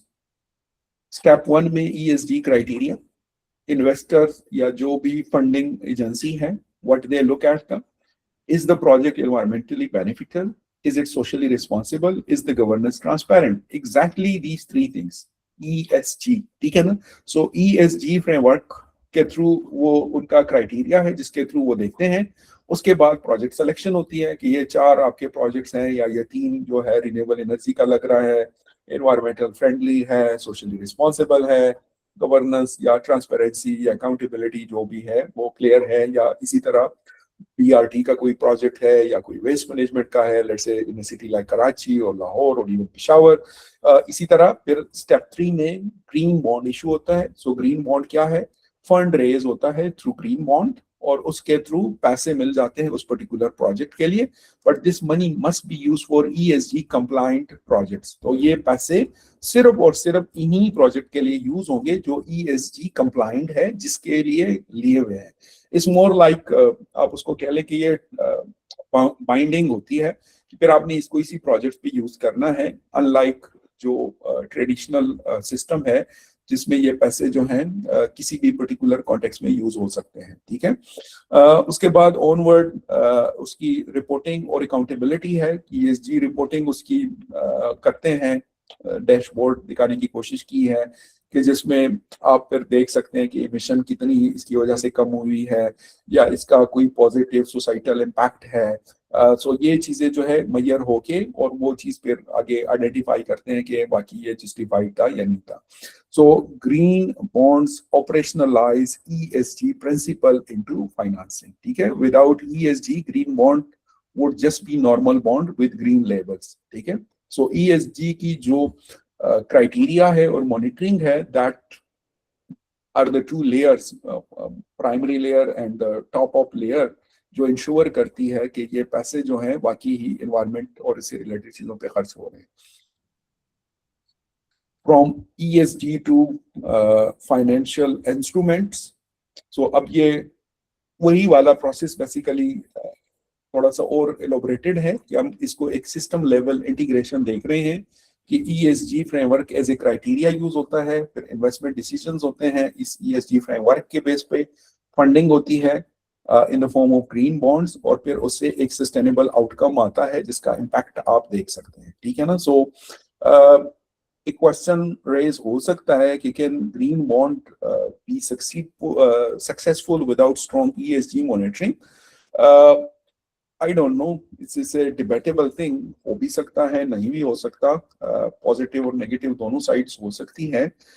If I talk about, मैं अपने पर्सपेक्टिव से सोचूं तो, या जो मेरी इस वक्त जहन में चीजें आ रही हैं, तो मैं समझता हूं कि जब आप ESG फ्रेमवर्क के थ्रू इन्वेस्टमेंट दे देते हैं, अगर मॉनिटरिंग इम्पैक्ट की ना भी हो रही हो, अगर वो ऑलरेडी एक ग्रीन प्रोजेक्ट पे लग रही है, so most probably there will be having some positive outcome on the environment perspective, या उसका एक सस्टेनेबल आउटकम आ सकता है। लेकिन ऑन द अदर साइड हमारे जैसे मुल्क में यू कैन थिंक ऑफ कोई इसका रिवर्स भी आ सकता है, लोग एक चीज शो करके कुछ और कर रहे होते हैं, तो may be it's the other side भी उसकी हो सकती है। कोई इस पे कमेंट करना चाहेगा कि क्या हो सकता है, और नेगेटिव पार्ट अगर ये ना हो तो क्या कोई नेगेटिव आउटकम आ सकता है? Can anyone give a comment on it? आप में से कोई? सर इसमें ये हो सकता है कि जिस तरह अगर हम IPPs के साथ कॉन्ट्रैक्ट्स को देख लें, तो अगर इस बिजनेस माइंडसेट से देखूं कि मैं इसको एक फेक तरीके से प्रेजेंट करूं कि भाई मैं ESG को प्रोटोकॉल को सपोर्ट कर रहा हूं, पाकिस्तान में ऑलरेडी काफ़ी इश्यूज हैं, तो मैं विंड पावर लगाना चाह रहा हूं, सोलर लगाना चाह रहा हूं, तो by the face of it तो वो होगा ग्रीन और ये सारी चीज़ें इंक्लूड होंगी जितने भी यहाँ पे बातें हो रही हैं। बट बैक एंड पे जब वो टेक्निकलिटीज़ पे जो ऑब्वियसली हमारे गवर्नमेंट्स और जो ब्यूरोक्रेट्स हैं उनको समझ नहीं आती, वो तो बस हंसी खुशी जो है ना वो कॉन्ट्रैक्ट साइन कर लेते हैं। बट उसके बैक एंड पे जो होता है कि भाई आपकी फिर पेमेंट इश्यूज आते हैं, उसके बाद जो आपकी डॉलर के साथ पैग होती है सारी चीज़ें, तो उसमें सारा मसला आ जाता है। तो दिस इज़ वन थिंग कि भाई हम इस चीज़ में जो है ना वो मार खा जाते हैं कि ऑन द सरफेस तो हमें वो चीज़ नियर फ्यूचर के लिए बड़ी अच्छी और जो है ना एक टू गुड टू जो है ना रिजेक्ट ऑफर होती है, लेकिन जब बाद में हम उसको रियलाइज करते हैं it's too late. That's a very good point, Arbab साहब. I think it's a very interesting side of this to debate. थोड़ा सा उससे हटके हो जाएगा इस टॉपिक से, लेकिन अगर आप में से किसी ने आज एक दो दिन में एक न्यूज पढ़ी है इस्लामाबाद की एक रेजिडेंशियल अपार्टमेंट्स के हवाले से कि रातों रात उनको खाली कराया गया है? Anyone know about it?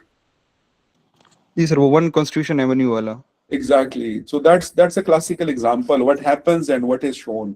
जो अभी न्यूज आ रही है वो ये है कि 20 साल पहले जब इन्होंने ये लैंड ली थी तो इन्होंने कमिट किया था कि यहाँ पे कोई 5-7 स्टार होटल बनेगा, लेकिन apparently once they got the land they were more influential. जो न्यूज बता रही है वी डोंट नो, हमें तो नहीं पता, लेकिन जो न्यूज रिपोर्ट कर रही है वो यही है कि काफी इन्फ्लुएंशियल थे, और उन्होंने वहां पे बजाय होटल बनाने की जो उनकी कमिटमेंट थी, और उन्होंने वहां पे टावर बना लिए और अपार्टमेंट बना के बेच भी दिए, और काफी बड़े बड़े लोग उसमें फिर इन्वॉल्व रहे हैं, और इसी वजह से फिर वो केस कोर्ट में इतने साल चलता रहा। फाइनली शायद मेरे ख्याल में इस्लामाबाद हाई कोर्ट ने उस पर डिसीजन दे दिया कि इसको खाली कराएं, और फिर अकॉर्डिंगली गवर्नमेंट ने जो भी लॉ इन्फोर्समेंट है उन्होंने उसमें एक्शन लिया। तो ये क्लासिकल एग्जांपल है कि अगर आपका मॉनिटरिंग मैकेनिज्म नहीं होता, how people manipulate things in a country like us where our governance system is quite weak. तो ये एक दूसरी साइड है जो शायद जो शायद हमें पुश करती है कि हम फिर एडुकेट बने कि ESG मॉनिटरिंग सिस्टम होना चाहिए वर्सेस नहीं होना चाहिए। अदरवाइज यू कांट इंश्योर, मतलब कर्जा एक उस पे ले लेंगे और फिर बात करेंगे कि वो किसी और चीज के लिए फिर यूज हो रहा है। सर ये मोनाल का जो केस था ये भी इसी तरह रिलेटेड है? मोनाल का मुझे नहीं आइडिया, हो सकता है वो भी कोई ऐसी ही कोई कहानी हो। जो मुझे पता है मोनाल का, जो मेरी अंडरस्टैंडिंग है, ये पूरा जो एरिया है ये वो है प्रोटेक्टेड एरिया है, यहाँ पे कोई कमर्शियल एक्टिविटीज अलाउ नहीं थी। मोनाल जो बना था शायद वो भी उसमें ये जो मारगला हिल या जो ये मारगला फॉरेस्ट है, ये सारा जो है प्रोटेक्टेड एरिया है। एज पर जो मेरी लिमिटेड नॉलेज है या जो मुझे पता है, उसमें यह था कि यहाँ पे किसी चीज की इजाजत नहीं थी, पर Monal was operational for like I don't know 2 decades या शायद उससे भी ज्यादा। तो डिबेट तो है, और थोड़ा सा अफसोस भी होता है कि इस्लामाबाद की हदूद है, अगर आप उस एरिया में गए हैं, थोड़ा सा आप आगे ड्राइव करें तो पता नहीं क्या कुछ बन गया है पहाड़ों में। ये सारा प्रोटेक्टेड एरिया है। जब इस तरह की कमर्शियल एक्टिविटीज इन पहाड़ों पे होती है तो एनवायरनमेंट का तो सत्यानाश हो ही जाता है ना। इट्स अनफॉर्चुनेट कि हमारी जो गवर्नेंस है या जो हमारी इन्फोर्समेंट है दैट्स क्वाइट वीक। वीक तो नहीं है, सेलेक्टिव है। जब सेलेक्टिव होती है फिर इश्यूज आते हैं। ये एक डिबेटेबल चीज है। बहरहाल ESG जो है मेरे ख्याल में मॉनिटरिंग होनी चाहिए। अभी जो हमारी पॉइंट्स आ रहे हैं तो उस हिसाब से तो मेरे ख्याल में मॉनिटरिंग मस्ट है, इसके बगैर शायद ना ही हो। ठीक है ना, चलें जी आगे चलते हैं। कोई और किसी का कोई कमेंट हो तो वेलकम। चलें जी आगे चलते हैं। So how the green bond works. अब इसकी ये फाइनल कहानी है कि ग्रीन बॉन्ड काम कैसे कर रहे हैं। तो सबसे पहले बॉन्ड इशू होता है। फॉर एग्जांपल कोई कंपनी उसको बोरो करती है या गवर्नमेंट जो है, फॉर एग्जांपल पाकिस्तान गवर्नमेंट है, लेट्स से वो कहती है कि हमने BRT बनानी है रावलपिंडी में, तो वो बोरो करती है, एनवायरनमेंट का कोई प्रोजेक्ट बनाएगी। और ऑब्वियस सी बात है वो जब प्रोजेक्ट बनाएगी तो ESG मैट्रिक्स पे उसकी असेसमेंट होगी, सारी कहानी उसकी बनेगी। उसके बाद इन्वेस्टर के सामने पिच होता है। इन्वेस्टर जो है वो बॉन्ड परचेज करेंगे और कैपिटल देंगे, पैसे देंगे उसके लिए। पैसे करके तो वो चीज जो है बन जाएगी और वो स्ट्रिक्टली मतलब जो प्री डिफाइंड उसकी कंडीशन है, जो सस्टेनेबिलिटी इनिशिएटिव्स है उसका इंश्योर करेगी। और उसके बाद उसकी ये कहानी चलेगी कि जो उसका आप कह लें कि मॉनिटरिंग एक सिस्टम है, रिपोर्ट इम्पैक्ट या ESG मॉनिटरिंग जो सिस्टम है वो शेयर होगा। और उसी तरह एक उसका आप कह लें कि जो हम ये डिबेट कर रहे थे यहाँ पे, जो हमारा क्वेश्चन था कि ESG मॉनिटरिंग सिस्टम होना चाहिए या नहीं होना चाहिए, तो उसके थ्रू वो एक सिस्टम चलेगा। तो ये फर्दर एलोबरेशन है। I think no need to go further on it, मैं इसको स्किप कर रहा हूँ। एलिजिबल प्रोजेक्ट्स कोई भी हो सकते हैं। सोलर पावर है, विंड फार्म्स हैं, हाइड्रो पावर्स हैं, जियोथर्मल एनर्जी है, एनर्जी स्टोरेज सॉल्यूशंस हैं, ग्रिड मॉडर्नाइजेशन हो सकती हैं, वेस्ट मैनेजमेंट साइड पे है, recycling facilities, compositing and anaerobic digestion and so on so fourth. काफी सारी इसमें भी है। Clean transport. अगर मैं आपसे एक क्वेश्चन पूछूं यहाँ पे, मेरा ख्याल है कई सारे जो हैं वो एनर्जी साइड से तो रिलेटेड है, शायद वो कुछ बता भी दें। वेस्ट मैनेजमेंट में पाकिस्तान में क्या पोटेंशियल हो सकता है चीजों का, कोई उस पर थोड़ा सा बता सकता है ग्रीन प्रोजेक्ट्स के हवाले से गवर्नमेंट के लिए। आप लोग भी शहरों में रहते हैं, ट्रेवल करते हैं, तो आपका क्या क्या ऑब्जर्वेशंस हैं। अगर आप इवन रूरल एरिया की बात करें, शहरों में नहीं जाते, आप अपने आसपास क्या देखते हैं, क्या कोई पोटेंशियल है, कोई प्रोजेक्ट्स हो सकते हैं? एनीवन? सर बहुत ज्यादा है जी। अगर इसको वेस्ट को अगर इकट्ठा किया जाए और इसको फिर इससे एनर्जी बना ली जाए, जला के ना इसको एक प्रोसेस तरीके से जलाया जाता है, तो उसी वेस्ट से जो ना वो फायर मतलब स्टीम बनाया जाता है सुपर हीटेड, और उससे बिजली बनाई जा सकती है। और इस तरह बाहर हो रहा है, तो पाकिस्तान में तो है काफी सारा। वेस्ट का मैं समझता हूँ कि एक हमारा वो भी मसला है कि हम उसको उस तरह वो नहीं करते हैं। मतलब हम एज ए नेशन शायद सफाई पसंद है ही नहीं। सर अगर इसमें कोई बेनिफिट आ जाए ना कि ये वेस्ट खरीदा जा रहा है, तो फिर तो लोग पराए घर का वेस्ट उठा के ले जाएंगे और बेचेंगे। तो इस तरह कोई इंसेंटिव नहीं है पाकिस्तान में। हाँ, इंसेंटिव भी नहीं है, लेकिन मतलब हमारा मजहब तो हमें यही सिखाता है ना कि सफाई निसफ ईमान है, और हमने रटा हुआ है, लेकिन हमारी वो ट्रू स्पिरिट उसमें नहीं है। मतलब अगर मैं सिटीज की बात कर लूँ, and you people will second me, let's say कोई लाइन में बंगले बने हुए हैं, बीच में कोई प्लॉट खाली है, तो वो जो प्लॉट होगा वो कचरे का ढेर होगा। हर उस गली वाले लोग जो है ना वो अपना कचरा जो है उस प्लॉट में डंप करेंगे। जब तक वो प्लॉट खाली है वो एक ढेर बना होगा। और इसी तरह मतलब सिटीज का तो फिर भी कहीं पे कोई थोड़ा लंगड़ा लूला सिस्टम होता है सिटी एडमिनिस्ट्रेशन का, वो कोई वेस्ट मैनेजमेंट का कोई सिस्टम चला रही होती है। If we move to the rural areas, तो रूरल एरियाज में, गांव वगैरह में, तो बस the easiest way is just to dump it somewhere। और मतलब वो ढेर के ढेर पड़े होते हैं। अब आप जीकी का ही देख लें, ये टोपी बाजार के पीछे जो बाईपास बनी हुई है, वो जो पानी का रास्ता है, दैट्स द डंपिंग साइट। लोग उसमें डंप कर रहे हैं, मतलब आप देख लें प्लास्टिक और ये कितना कुछ वहां पे बना हुआ है। अच्छा आप यकीन करें 10 years ago ये जो नाला है पानी का ये बहुत चौड़ा था, और अब इस पे जो आबादी बनी है ये सारी नाले में बनी है। मतलब इसकी जो नाले की साइड पे जितनी भी ये कंस्ट्रक्शंस हुई है ना, ये सारी वो नाले में ही बनी है। ये हमारे सामने उसकी लैंड फिलिंग हो गई है, और ये लैंड फिलिंग सारी ये वेस्ट से हुई है, वेस्ट डंपिंग हो रही है, और बड़ी वो क्विकली वो जा रही है। ये तो कोई उसका मतलब जो जलाना है इंसरेशन जिसको शायद कहते हैं, वो तो शायद एक हल है, perhaps not a very environment friendly, लेकिन उसके अलावा भी परहैप्स कोई सॉल्यूशंस हो सकते हैं, मुझे नहीं पता। ये तो ऐसा एक एरिया है जो मेरे ख्याल में हमने एक्सप्लोर ही नहीं किया कंट्री लेवल पे। वेस्ट मैनेजमेंट हमारा एक बहुत बड़ा इशू बन रहा है, और gradually it's becoming unbearable. Karachi city में आप जाते हैं तो मतलब आपको बड़ी कोफत होती है, it's become so dirty. Lahore के थोड़े से हालात बेहतर है, लेकिन अल्लाह ना करें वो भी कराची के नक्शे कदम पे चल रहा है। 10 साल बाद शायद लाहौर और कराची में कोई फर्क ना रहे, और फिर बड़ी तकलीफ होती है जब आप इसको देखते हैं। दुनिया भर में इस तरह नहीं होता, या अगर आप डेवलप्ड कंट्रीज में देख लें, बड़ी बड़ी सिटीज होती हैं कंपैरेटिवली बेहतर होती है। वैसे डेवलप्ड कंट्रीज में बड़ा शहर जो है पेरिस, मैं कंपेयर अगर करूं कराची के साथ, तो पेरिस सिटी भी कोई साफ सुथरी सिटी नहीं है। वो भी बड़ी मे बी जो आप में से नहीं गए हैं, you will be surprise to know कि पेरिस भी गंदी सिटी है, साफ नहीं है उस तरह की जिस तरह बाकी यूरोप की सिटीज साफ सुथरी है। सो उससे शायद एक वो ये भी मिलता है कि बड़ी सिटीज में इस तरह की चीजों को मैनेज करना आसान नहीं है। एनी हाउ ये पाकिस्तान में अगर हम क्लीन साइड की बात करें तो एनर्जी और ट्रांसपोर्ट पे तो बहुत चीजें हो रही हैं या हो चुकी हैं। Solar is a classical example, लेकिन बाकी जो है इसमें फिर मिसिंग है। जो विंड फर्म्स हैं ऑफशोर या ऑनशोर, विंड की हमारा काफी पोटेंशियल है, इतना हमने एक्सप्लोर नहीं किया। हाइड्रो हमने किया है लेकिन स्टिल बिलो आवर जो पोटेंशियल है। आई थिंक मैंने कहीं कुछ अर्सा पहले एक रिपोर्ट देखी थी हाइड्रोकार्बन इंस्टीट्यूट की, जहाँ पे पाकिस्तान का जो हाइडल पोटेंशियल है that was more than 40,000 megawatt. वो हमने अभी एक्सप्लोर ही नहीं किया। अभी तो हम हार्डली पता नहीं, जो वापडा वाले हमारे क्लास वाले लोग हैं वो बता सकते हैं बेहतर, शायद हम कुछ 1000 में ही हों, और विंटर में तो ये कम हो के शायद 1000 से भी कम पे रह जाता है। Geothermal I have no idea कि कितना हमारा है, शायद बहुत कम ही होगा।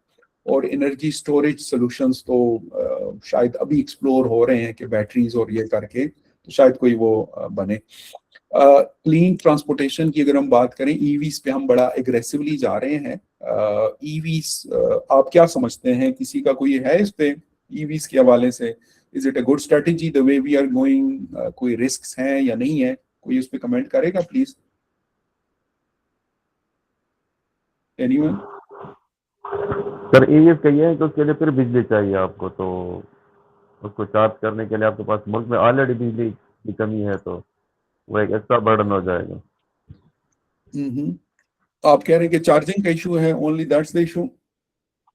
सर वो भी, और दूसरी बात है कि ईवी की गाड़ियां बड़ी महंगी है ना, तो वो भी एक एक्स्ट्रा बर्डन है, बाहर से सारी आ रही हैं, तो उसके लिए भी आपको बड़े अब फाइनेंस चाहिए। तो लोकल बन रही है। मैं थोड़े से स्टैटिस्टिक्स शेयर कर लेता हूँ।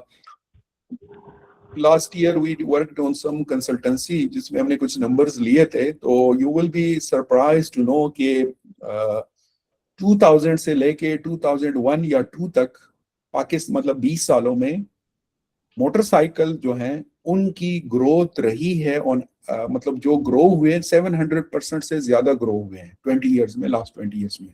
एक फिनोमिनल ग्रोथ रही है उसकी मोटर बाइक्स की। तो मोटर बाइक्स जो हैं वो अगर ईवी पे जाते हैं तो perhaps would be economically viable. लेकिन हैविंग सेड दैट, मैंने कुछ लिटरेचर भी पढ़ा उस पर, आप भी चेक कर सकते हैं। मुझे कुछ स्टडीज मिली, वो स्टडीज बड़ी इंटरेस्टिंग थी। स्टडीज ये हुई थी कि अगर हम ईवी पे जाते हैं, लेट्स से ईवी व्हीकल्स पे शिफ्ट होते हैं, और हम ईवी का जो चार्जिंग पावर है वो हम फॉसिल फ्यूल यूज करते हैं, तो नेट इम्पैक्ट जो कार्बन एमिशंस पे आता है वो इंक्रीज आता है rather than decrease. that was quite interesting for me and at the same time alarming for me as well, क्योंकि जो अभी मुझे कुछ अर्सा पहले किसी ने कहा था, ये बेरा इंटरचेंज है शायद लाहौर वाला, कि वहाँ पे जो लाहौर साइड पे जब आप M2 पे जाते हैं कि वहाँ पे चार्जिंग लगे हुए हैं और ईवी चार्जिंग उन्होंने इंस्टॉल किए हुए हैं, और पता चला कि पीछे जनरेटर लग के उसको चला रहे हैं, डीजल जनरेटर रख के उनको चला रहे हैं और गाड़ियां चार्ज कर रहे हैं। सो इस तरह की जब आप स्विचिंग करेंगे, वो कॉस्मेटिक चीज तो हो सकती है लेकिन उसका कोई रियल इम्पैक्ट नहीं आना। और इसी तरह एक और जो बड़ा चैलेंज है वो ये है कि इलेक्ट्रिक जो वो है, क्या उसको कहते हैं, इलेक्ट्रिक व्हीकल्स जो हैं उसमें एक चार्ज एग्जाइटी भी है, चार्जिंग रेंज की जो एग्जाइटी है कि हमें ये एग्जाइटी रहती है कि चार्ज खत्म हो जाएगा, we wouldn't be able to reach our destination. दूसरा, चाइना के अलावा बाकी डेवलप कंट्री शायद उसमें इतना इन्वेस्ट नहीं कर रही है, और लेट्स से ईवी के मुतबादिल कोई ऐसी टेक्नोलॉजी आ गई, फॉर एग्जांपल कोई let's call it hydrogen fuel based vehicles आ गई जिसकी रेंज भी ज्यादा हो और जो ज्यादा इकोनॉमिकली वाइबल हो और शायद वो पोल्यूशन फ्री भी होती है, तो फिर इलेक्ट्रिक व्हीकल का हम क्या करेंगे, इलेक्ट्रिक व्हीकल चार्जिंग जो सेटअप लगे होंगे उनका क्या होगा, शायद एक और CNG सेक्टर हम क्रिएट कर रहे हैं, ठीक है ना। सो ये उसकी एक और डायमेंशन है जो प्रॉब्लमेटिक हो सकती है। हैविंग सेड दैट, एक और जो डायमेंशन क्लीन ट्रांसपोर्ट में हो सकती है जो पाकिस्तान के लिए बड़ी वाइबल हो सकती है, वो है नॉन मोटराइज्ड ट्रांसपोर्ट। हमारे मुल्क में रिवाज नहीं है कि हम जो एक्टिव मोड ऑफ ट्रांसपोर्टेशन है उनको इनकरेज करें, जिसमें वॉकिंग और साइकिलिंग शामिल है। अगेन मैं जीकी की एग्जांपल दूंगा, इट्स ए क्लासिकल एग्जांपल। जीकी का एक छोटा सा हमारा कैंपस है, why can't we have it all bike and walking campus rather than ये बड़ी बड़ी गाड़ियां हमने ड्राइव करनी है। मैं भी घर से आता हूं तो गाड़ी ड्राइव करके लाता हूं, स्टूडेंट हॉस्टल से इधर आते हैं, कैंप 2 कदम के फासले पे जो उनका वो होता है, उधर वो मोटर कार लेके जा रहे होते हैं, बड़ी बड़ी गाड़ियां, सारे ना पार्किंग की जगह, फ्यूल अलग, पोल्यूशन अलग। तो ये छोटी छोटी चीजें होती हैं, लेकिन अगर आप इसको कंट्री लेवल पे देखें तो इसका बहुत बड़ा सिग्निफिकेंट इम्पैक्ट आता है। अब क्वेश्चन तो बहुत सारे किए जा सकते हैं और कमेंट किए जा सकते हैं कि भाई हम बाइक यूज नहीं करते क्योंकि बाइसाइकिल यूज नहीं करते क्योंकि हमारा स्टेटस का एक इशू होता है, वो भी मसला है। इंफ्रास्ट्रक्चर उस तरह का नहीं है, एक्सट्रीम वेदर में इश्यूज आते हैं, ये सारे जेन्युइन रीजंस हैं। एंड इसी की वजह से हम कहते हैं कि हम उसको इंकरेज नहीं करते ना। इस्लामाबाद जितना प्लान्ड सिटी पाकिस्तान में कोई नहीं है, वहां पे भी बाइकिंग का उस तरह का मैकेनिज्म नहीं है जो आप एक एवरेज यूरोपियन कंट्री में देखेंगे या एक एवरेज यूरोपियन सिटी में देखेंगे। तो ये सारी चीजें हैं, आप एक इंटीग्रेटेड प्लानिंग के साथ अगर जाते हैं तो चीजें अच्छी हो सकती है, rather than just focusing on one particular aspect के हम उसको और उस पे कॉस्मेटिकली हम उसको लेके चलाएं और उस पे बात करें। Let me add someone, मेरा मोबाइल लॉक हो गया है कि कौन ज्वाइन कर रहा है। अच्छा चलें जी, और किसी का इस पे कोई कमेंट है तो बात कर सकते हैं। सर अस्सलाम वालेकुम सर। जी जी सर ये वेस्ट मैनेजमेंट का सर एक चीज मुझे याद पड़ी है, लाहौर में सर एक डंपिंग साइट को ये लोग कन्वर्ट कर रहे हैं, उससे जो गैस एमिशंस है मीथेन सर उनको यूज कर रहे हैं। आई थिंक सर ये इम्प्लीमेंटेशन एक अच्छी चीज है, जो डिफरेंट जो बड़े बड़े जो सिटीज हैं जहाँ पे डंपिंग साइट्स हैं उनको हम लोग यूज कर सकते हैं फॉर डिफरेंट पर्पजेज। जैसे यहाँ पे अब उससे जो निकलने वाली गैसेज है उनको हम लोग उनकी मीथेन को हम लोग डिफरेंट पर्पजेज के लिए उनको उसमें से फिर जो कार्बन क्रेडिट्स है उनको ये बेचते भी हैं। तो सर पोटेंशियल तो है पाकिस्तान में, लेकिन इसको करने की जरूरत है। Yes thank you, yes you are right. हमारा मसला यही है, पोटेंशियल बहुत सारी चीजों का है पर unfortunately we are unable to tap that potential. Otherwise मैं समझता हूँ पाकिस्तान में जितनी अपॉर्चुनिटीज हैं और जितनी ये अपॉर्चुनिटीज ऑफर कर सकता है इन्वेस्टर्स को, we are unable to somehow tap these things for our weak governance mechanism and our unclear or very strict laws जो शायद इतना बिजनेस फ्रेंडली नहीं है जितना होना चाहिए, and all that are making it difficult for foreigner investor तो छोड़े, अपने लोग जो है वो भी इन्वेस्ट नहीं कर रहे हैं, and then that's obvious the reason कि आपकी इकोनॉमी उस तरह ग्रो ही नहीं हो रही।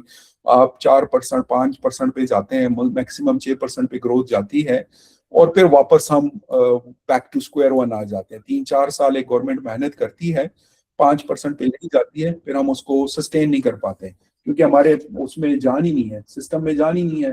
The moment we start touching 5%, आप उसको इस तरह कह लें कि जैसे आप एक गाड़ी ड्राइव कर रहे हैं, सडनली आप 120 पे जाते हैं तो गाड़ी जवाब देना शुरू कर देती है, आप वापस 20 पे आ जाते हैं, और फिर उसमें रिपेयर और वो मेंटेनेंस करके फिर ग्रेजुअली 40, 50, 60 पे लेके जाते हैं, फिर 120 पे पहुंचते हैं और फिर वापस आती है, और यही चल रहा है। हमें आगे बढ़ने के लिए अब गाड़ी ऐसी चाहिए कि वो 120 पे कंटिन्यूअसली चले, तभी हम अपने डेस्टिनेशन पे पहुंचेंगे।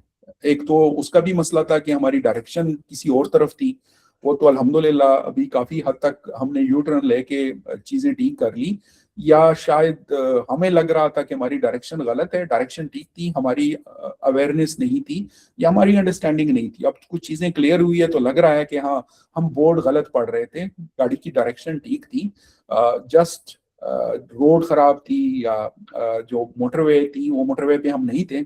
अब हम मोटरवे पे आ गए हैं, गाड़ी ग्रेजुअली स्पीड पकड़ रही है, 90 पे हम आ गए हैं, 120 पे अब जाना है और उसको सस्टेन करना है ताकि हम अपनी डेस्टिनेशन पे पहुंच सके सही सलामत। तो वो इश्यूज हैं ये सारे, we have to as a country मतलब have to look into it.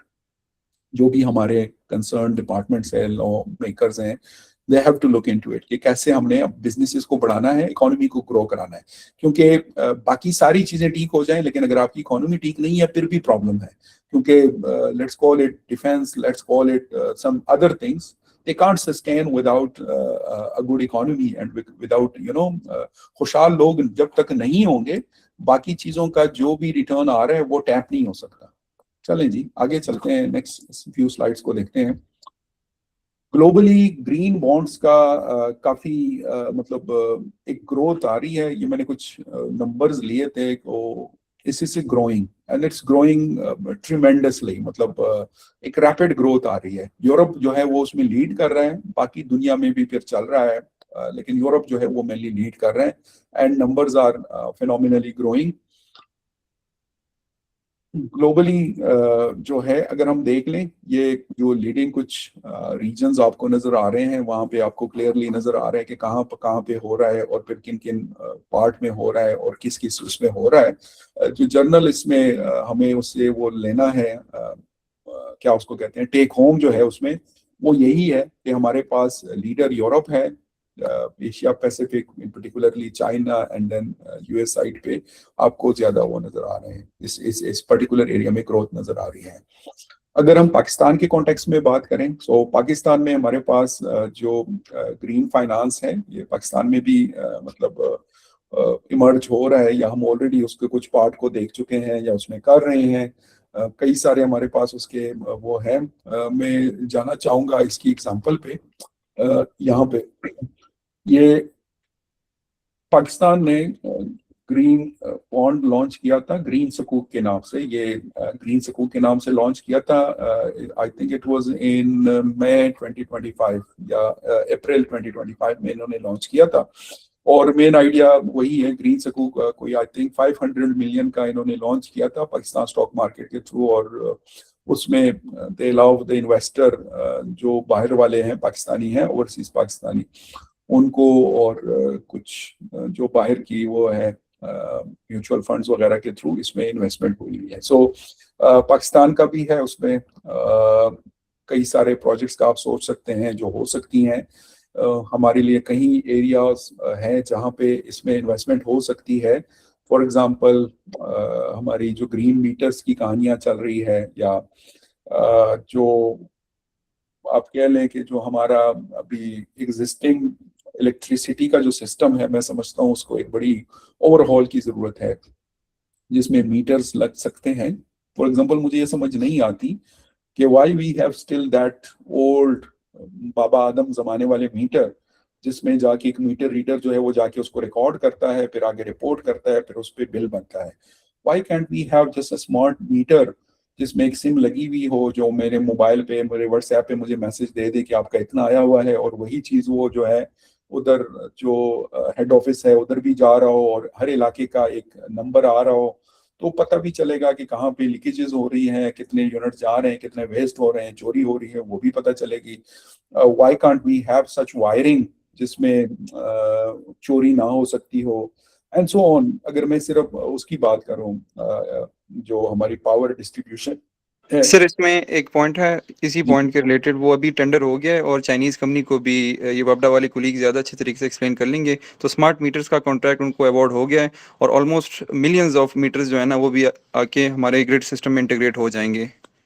ये तो that's a very good news for me. ये कम से कम मुझे उसका बिल तो नहीं भरना पड़ेगा जो चोरी कर रहे हैं ना, क्योंकि अभी तो ये है, आसान हल ये है कि जो बिल पे कर रहे हैं उन पे सारा बिल डाल दो, ठीक है ना। तो बिजली रोज बरोज महंगी हो रही है, 60 रुपए तक यूनिट पहुंच गया है, और गरीब वो वाले मर रहे हैं जो ना सोलर लगा सकते हैं ना उनके पास कोई और ऑप्शन है। अब जीके में हम सोलर पैनल तो नहीं लगा सकते, और तो पे तो हमने ही करना है। आप लोग तो अपने घरों में हैं, तो आप तो सोलर पैनल लगा के साइड पे हो जाएंगे, तो जो चोरी कर रहे हैं वो हमारे पते पे लगे हुए हैं। तो ये एक अच्छी अच्छी न्यूज है, दैट्स अ गुड पार्ट। इसी तरह हमारा जो जनरेशन पार्ट है, we are still dependent on RFO, residual furnace oil जो है, RFO जिसको कहते हैं, उस पर डिपेंडेंट है बहुत ज्यादा। Still it's a big issue. I think हमारा जो पोटेंशियल है सोलर का, उसको पूरी तरह हम नहीं यूज कर पा रहे हैं। हाल तो बहुत सारी हमारी अभी इंपोर्ट्स हुई है सोलर पैनल, रिकॉर्ड उसमें हुई है पास्ट कई सालों में, लेकिन जो वो है पोटेंशियल है, हम उसको यूज नहीं कर पा रहे हैं स्टिल। उसमें एक वजह शायद ये आ रही है कि जब सोलर नहीं होती, we don't have an alternative. So इसको जो मैंने पास्ट में सुना था, एक बात जो एनर्जी वाले एक्सपर्ट है वो कंफर्म कर सकते हैं कि सोलर को आप एज ए वो यूज नहीं कर सकते हैं, as a base load use नहीं कर सकते। It can be adding to the base load, लेकिन बेस लोड आपने रखना है कुछ जो आपको सपोर्ट दे जब सोलर अवेलेबल नहीं है। लेकिन अगर हम सोलर के साथ लेट्स से विंड भी ऐड कर देते हैं, या कोई और एक दो जो रिन्यूएबल एनर्जी सोर्सेज हैं, हाइडल भी ऐड कर देते हैं, तो I think it's still manageable के हो जाएगा, कुछ ना कुछ हो ही जाएगा। और दूसरा, अगर कोई बैटरी मैकेनिज्म में कोई फर्दर डेवलपमेंट आती है, तो मुझे लगता है कि वापडा वाले तो फिर घर घर जाके रिक्वेस्ट करेंगे कि भाई मीटर लगा लो, लेकिन लोग मीटर नहीं लगाएंगे और वापडा के सिस्टम से आउट होंगे। अभी कुछ बैटरीज तो आई हुई हैं जो स्टोरेज करती है, 2.5-3 लाख की जो बैटरीज आती हैं, but apparently that's not perfect enough to run big house, जो हमारा कंबाइंड जॉइंट फैमिली सिस्टम्स होते हैं, कि उसको सपोर्ट कर सके। लेकिन आई थिंक एक सिंगल फैमिली जो होती है उसमें तो शायद वर्केबल है स्टेज पे। फ्यूचर में शायद आ जाए बड़ी बड़ी बैटरीज जो एक छोटे गांव टाउन लेवल की लोगों की जरूरियात को पूरी करने तक के लेवल की जो स्टोरेज है उसको करके और आगे उसको करा सके। आप इंजीनियर हैं, आप इस मामले में बेहतर बता सकते हैं। तो ये कुछ साइड्स हैं जो कवर हो सकती हैं फ्रॉम द ग्रीन फाइनेंस या ग्रीन बॉन्ड्स के थ्रू, जो पाकिस्तान के कॉन्टेक्स्ट में जो है मैं समझता हूँ रेलेवेंट है या हो सकती है। कल तो नहीं, परसों जब ओपन हाउस था, तो आई मेट समवन फ्रॉम ये जो अभी वो बना है power planning and monitoring company, PPMC, and they told me कि वो काम कर रहे हैं integrated energy plan for the country, जिसमें एनर्जी जनरेशन और कंजम्पशन दोनों साइड को वो देखेंगे, सारे सेक्टर्स को कवर करेंगे, सारे जो एनर्जी सोर्सेज हैं उनको देखेंगे। So that's very big task. मैंने उनको कहा कि आप तो बहुत बड़ा काम कर रहे हैं और it's is going to be a very big thing. तो वो कह रहे हैं कि हाँ हमने करना है, और they want for the collaborations. और तो हमारी उनसे बड़ी अच्छी गपशप लगी, and we are looking forward कि अगर हम कुछ उसमें छोटा सा कोई हिस्सा डाल सकें in terms of the academic perspective से, अगर कोई स्टडी या कुछ इस तरह का उनकी के लिए कर सकें जिसमें उसकी कंट्रीब्यूशन हम कर सकें। सो ये एक और साइड है जहाँ पे बहुत ह्यूज पोटेंशियल है पाकिस्तान के लिए फॉर द ग्रीन फाइनेंस और उसकी। ठीक है, ये हो गया। और इसमें क्या है, सो दैट्स इट, समरी है उसकी। फाइनेंस बेसिक्स हमने डिस्कस किए, बॉन्ड्स का हमने डेट इंस्ट्रूमेंट को देखा, और ग्रीन बॉन्ड्स की हमने बात की, कुछ एस्पेक्ट्स उसके डिस्कस किए और पाकिस्तान के लिए पोटेंशियल उसको डिस्कस किया। अच्छा जी, आगे बात करते हैं। मेरी तरफ से ये आज आखिरी क्लास थी, तो मैंने बस जो बनाया है वो यही है और मैंने उसको एक्सपेंड नहीं किया। करने को तो बहुत कुछ ऐड हो सकता है, लेकिन आई स्टॉप्ड इट। एक तो आपकी प्रोजेक्ट की डेडलाइन 9 मई है, काफी तारीखी दिन है ये, तो उस हिसाब से मैं सोच रहा था आप लोगों को एक ऑप्शन डिस्कस की थी कि क्या वाइवा रखें या प्रेजेंटेशन रखें। हमारी डीन की तरफ से जो इंस्ट्रक्शंस हैं कि आखिरी क्लास आप फिजिकल लें, तो उस मुनासबत से मैं रिक्वेस्ट करूंगा कि हम फिजिकल क्लास ही लेंगे नेक्स्ट वीक इंशाल्लाह। और फिजिकल क्लास में फिर हम प्रेजेंटेशंस कर लेते हैं। मैं आपको एक छोटा सा टेम्पलेट शेयर कर दूंगा आपसे, 4 से 5 स्लाइड्स आपने बनानी होंगी। मैं आपसे एक टेम्पलेट शेयर कर लूंगा। ये तो अभी से सेलिब्रेशन स्टार्ट हो गई है, कुछ लोग रो रहे हैं, कुछ लोग हंस रहे हैं। असल में वोटिंग में बड़ी धांधली हुई है। सर आपने वोट को इज्जत नहीं दी। वोट को इज्जत नहीं है पाकिस्तान में, ठीक है ना। तो बात करते हैं, वोटिंग पे भी बात करते हैं। मैं आपसे एक टेम्पलेट शेयर कर लेता हूँ कुछ स्लाइड्स की, कि आप किस तरह उसको प्रेजेंट करें। तो उसी के टेम्पलेट पे आप स्लाइड्स बना लें, बेशक मुझे ईमेल कर दें क्लास से पहले, तो मैं वो सारी डाउनलोड कर दूंगा और बारी बारी हम एक एक प्ले करते जाएंगे। इसी तरह हो सकता है आसानी से। तो जो प्रेजेंटेशन है, मैंने एक उसका रफ स्केच बना लिया है। एग्जाम जो है ये मैं आज डिस्कस करना चाह रहा हूँ। वुड इट बी ओके कि अगर हम 16 मई सैटरडे को अपना एग्जाम रख लें, क्या आप कहते हैं? जी सर, ठीक है। ये मतलब जो हमारा प्रेजेंटेशन वाला वीक है उससे अगली वीक में सैटरडे होगा। तो मैं फिर कम्युनिकेट कर देता हूँ डीन को, क्योंकि मैं डेट लॉक करना चाह रहा हूँ। ठीक है सर, ठीक है, 16 वाला ठीक है। ठीक है, चलें। बस मैं फिर आज उनको ईमेल कर देता हूँ ताकि मैं पहले लॉक कर लूँ बिफोर समवन एल्स जो है वो उसको लॉक कर दे। ये मैंने एक वो बनाया है, 10-10 मिनट का स्लॉट रखा है आपकी प्रेजेंटेशन के लिए। आई थिंक अगर हम 10-10 मिनट करेंगे तो हम टाइम कंप्लीट कर लेंगे। थोड़ा सा हमारा टाइम ज्यादा लग जाएगा, लेकिन आज की क्लास हम जल्दी खत्म करेंगे तो ये उसमें एडजस्ट हो जाएगा अगर हम इससे बियॉन्ड जाते हैं। आप अगर सारे नहीं भी होते हर एक की प्रेजेंटेशन में, मुझे उससे मसला नहीं है, but it would be good that we all are present and one by one everyone present, तो अच्छा होगा। बाकियों को तंग करने का भी आपको मौका मिलेगा और आप भी लोगों के क्वेश्चन से तंग हो गए तो थोड़ा सा हम एंजॉय भी कर लेंगे इसको। क्वेश्चंस आएंगे ऑब्वियसली, लेकिन आप इसको एज ए क्वेश्चंस ना लें, आपने जस्ट बताना है कि आपने किया क्या है। मैं टेम्पलेट दे दूंगा, तो it's a kind of like sharing your story. और दूसरा, आई वुड लाइक कि आप प्रिंटेड रिपोर्ट लेके आएं और मुझे सॉफ्ट में भी सबमिट कराएं। Printed would be easy for me to evaluate, और सॉफ्ट में मैंने प्लेजरिज्म रिपोर्ट चेक करनी है तो आपने मुझे सॉफ्ट में भी भेजनी है, ठीक है ना। अच्छा, एक और रिक्वेस्ट ये करनी है कि जब आप मुझे रिपोर्ट ईमेल करें तो उसमें आपने जो फाइल सेव करनी है वो अपने नाम से सेव करनी है, ठीक है ना। तो पूरा अपना नाम लिखें और अपना रीज नंबर लिखें उसमें, ताकि मैं फॉलो अप कर सकूं। क्योंकि मैं जब फिर उसको डाउनलोड करता हूं तो फिर मुझे हर बंदे का जो है वो देखना पड़ेगा और फिर सेव करना पड़ेगा नाम, और उससे तो थोड़ा मुश्किल होता है।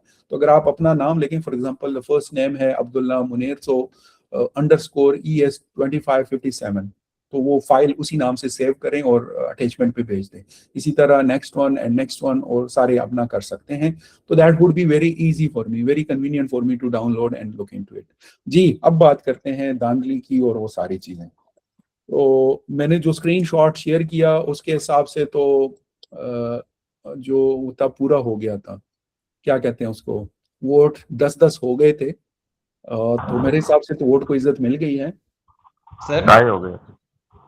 जी जी बताएं। AI यूज का थोड़ा सा बता दे, क्योंकि हम अपने आइडियाज को इंग्लिश में थोड़ा सा एक्सपेंड करने के लिए लाजमी बात है थोड़ा सा AI को हम यूज करते हैं, और हर सब्जेक्ट में हम इस तरह हमने किया हुआ है। तो आजकल चूंकि वो अपने आइडियाज को थोड़ा सा एक्सपेंड करने के लिए, उसको थोड़ा सा थ्योरेटिकल टच देने के लिए, तो हमने लाजमी जो है वो AI से हेल्प लेनी है। तो उसका थोड़ा सा हमें रिलैक्सेशन दे दे कि अप टू कितना एक्सटेंट वो हम यूज कर सकते हैं। Thank you. देखिए, AI आप यूज करें, एक्सटेंसिवली यूज करें, मैं आपको डिस्करेज नहीं करूंगा AI पे, जस्ट उसको एहतियात के साथ यूज करें। अभी उस पे क्या भाषण देने हैं, अगर आप कहें तो मैं 1-2 स्लाइड्स के थ्रू, अगर आप इजाजत दें तो मैं समझाने की कोशिश कर देता हूँ। अच्छा सर, ये क्वेश्चन है, ये प्रेजेंटेशन और वाइवा की जो आपने वो की है, पोल क्रिएट की थी, तो उसमें तो प्रेजेंटेशन की 9 है और वाइवा की 10 है। नहीं, मेरे पास स्क्रीनशॉट है, आप व्हाट्सएप ग्रुप पे जाएं, आप देखें तो अभी स्क्रीनशॉट जो मैंने आई अभी है देखा है वो सर। 10 इक्वल है, और मैंने उसी टाइम पे सर स्क्रीनशॉट लिया। इसमें अभी मैंने अभी खोला हुआ है अपने सामने, प्रेजेंटेशन 9 है नहीं, और वाइवा वो 10 है सर। देखें, अब आप लोगों के वोट चेंज होते रहते हैं ना, आप लोगों ने भी अपने आप को वो पॉलिटिशियंस बना लिया है कि एक टाइम पे एक वोट, दूसरी टाइम पे दूसरा वोट, तो वो चल रहा था ना, तो कहीं पे तो स्टॉप लगाना था ना, तो मैंने एन उस मौके पे स्टॉप लगाया जब बैलेंस था। मैंने कहा अब कोई मुकर भी जाए ना तो अब कुछ नहीं हो सकता, तो मैंने उसी का स्क्रीनशॉट लेके चलो आपसे ठीक, शेयर किया है, आप सबको फंसा दिया मैंने, ताकि फिर आप अगली ठीक दफा है। जब आप फैसला करें तो फिर उस पर डटे रहें। तो मैंने आपको वो कर दिया, उसमें फंसा दिया है, ठीक ठीक है है ना। सर। मैं एक और आपसे एक दो स्लाइड पे बात करने लगा हूँ। ये किसी ने जो क्वेश्चन पूछा, that was a very important question AI के हवाले से, तो मैं उस पे एक दो बातें आपसे करना चाहूँगा। मैं उसकी आपसे ये स्लाइड शेयर करना चाहूँगा, क्योंकि उस पे मैंने पॉइंट सारे लिखे हुए हैं, तो मेरे लिए इजी है वो। कहाँ पे गई मीटिंग, ये है।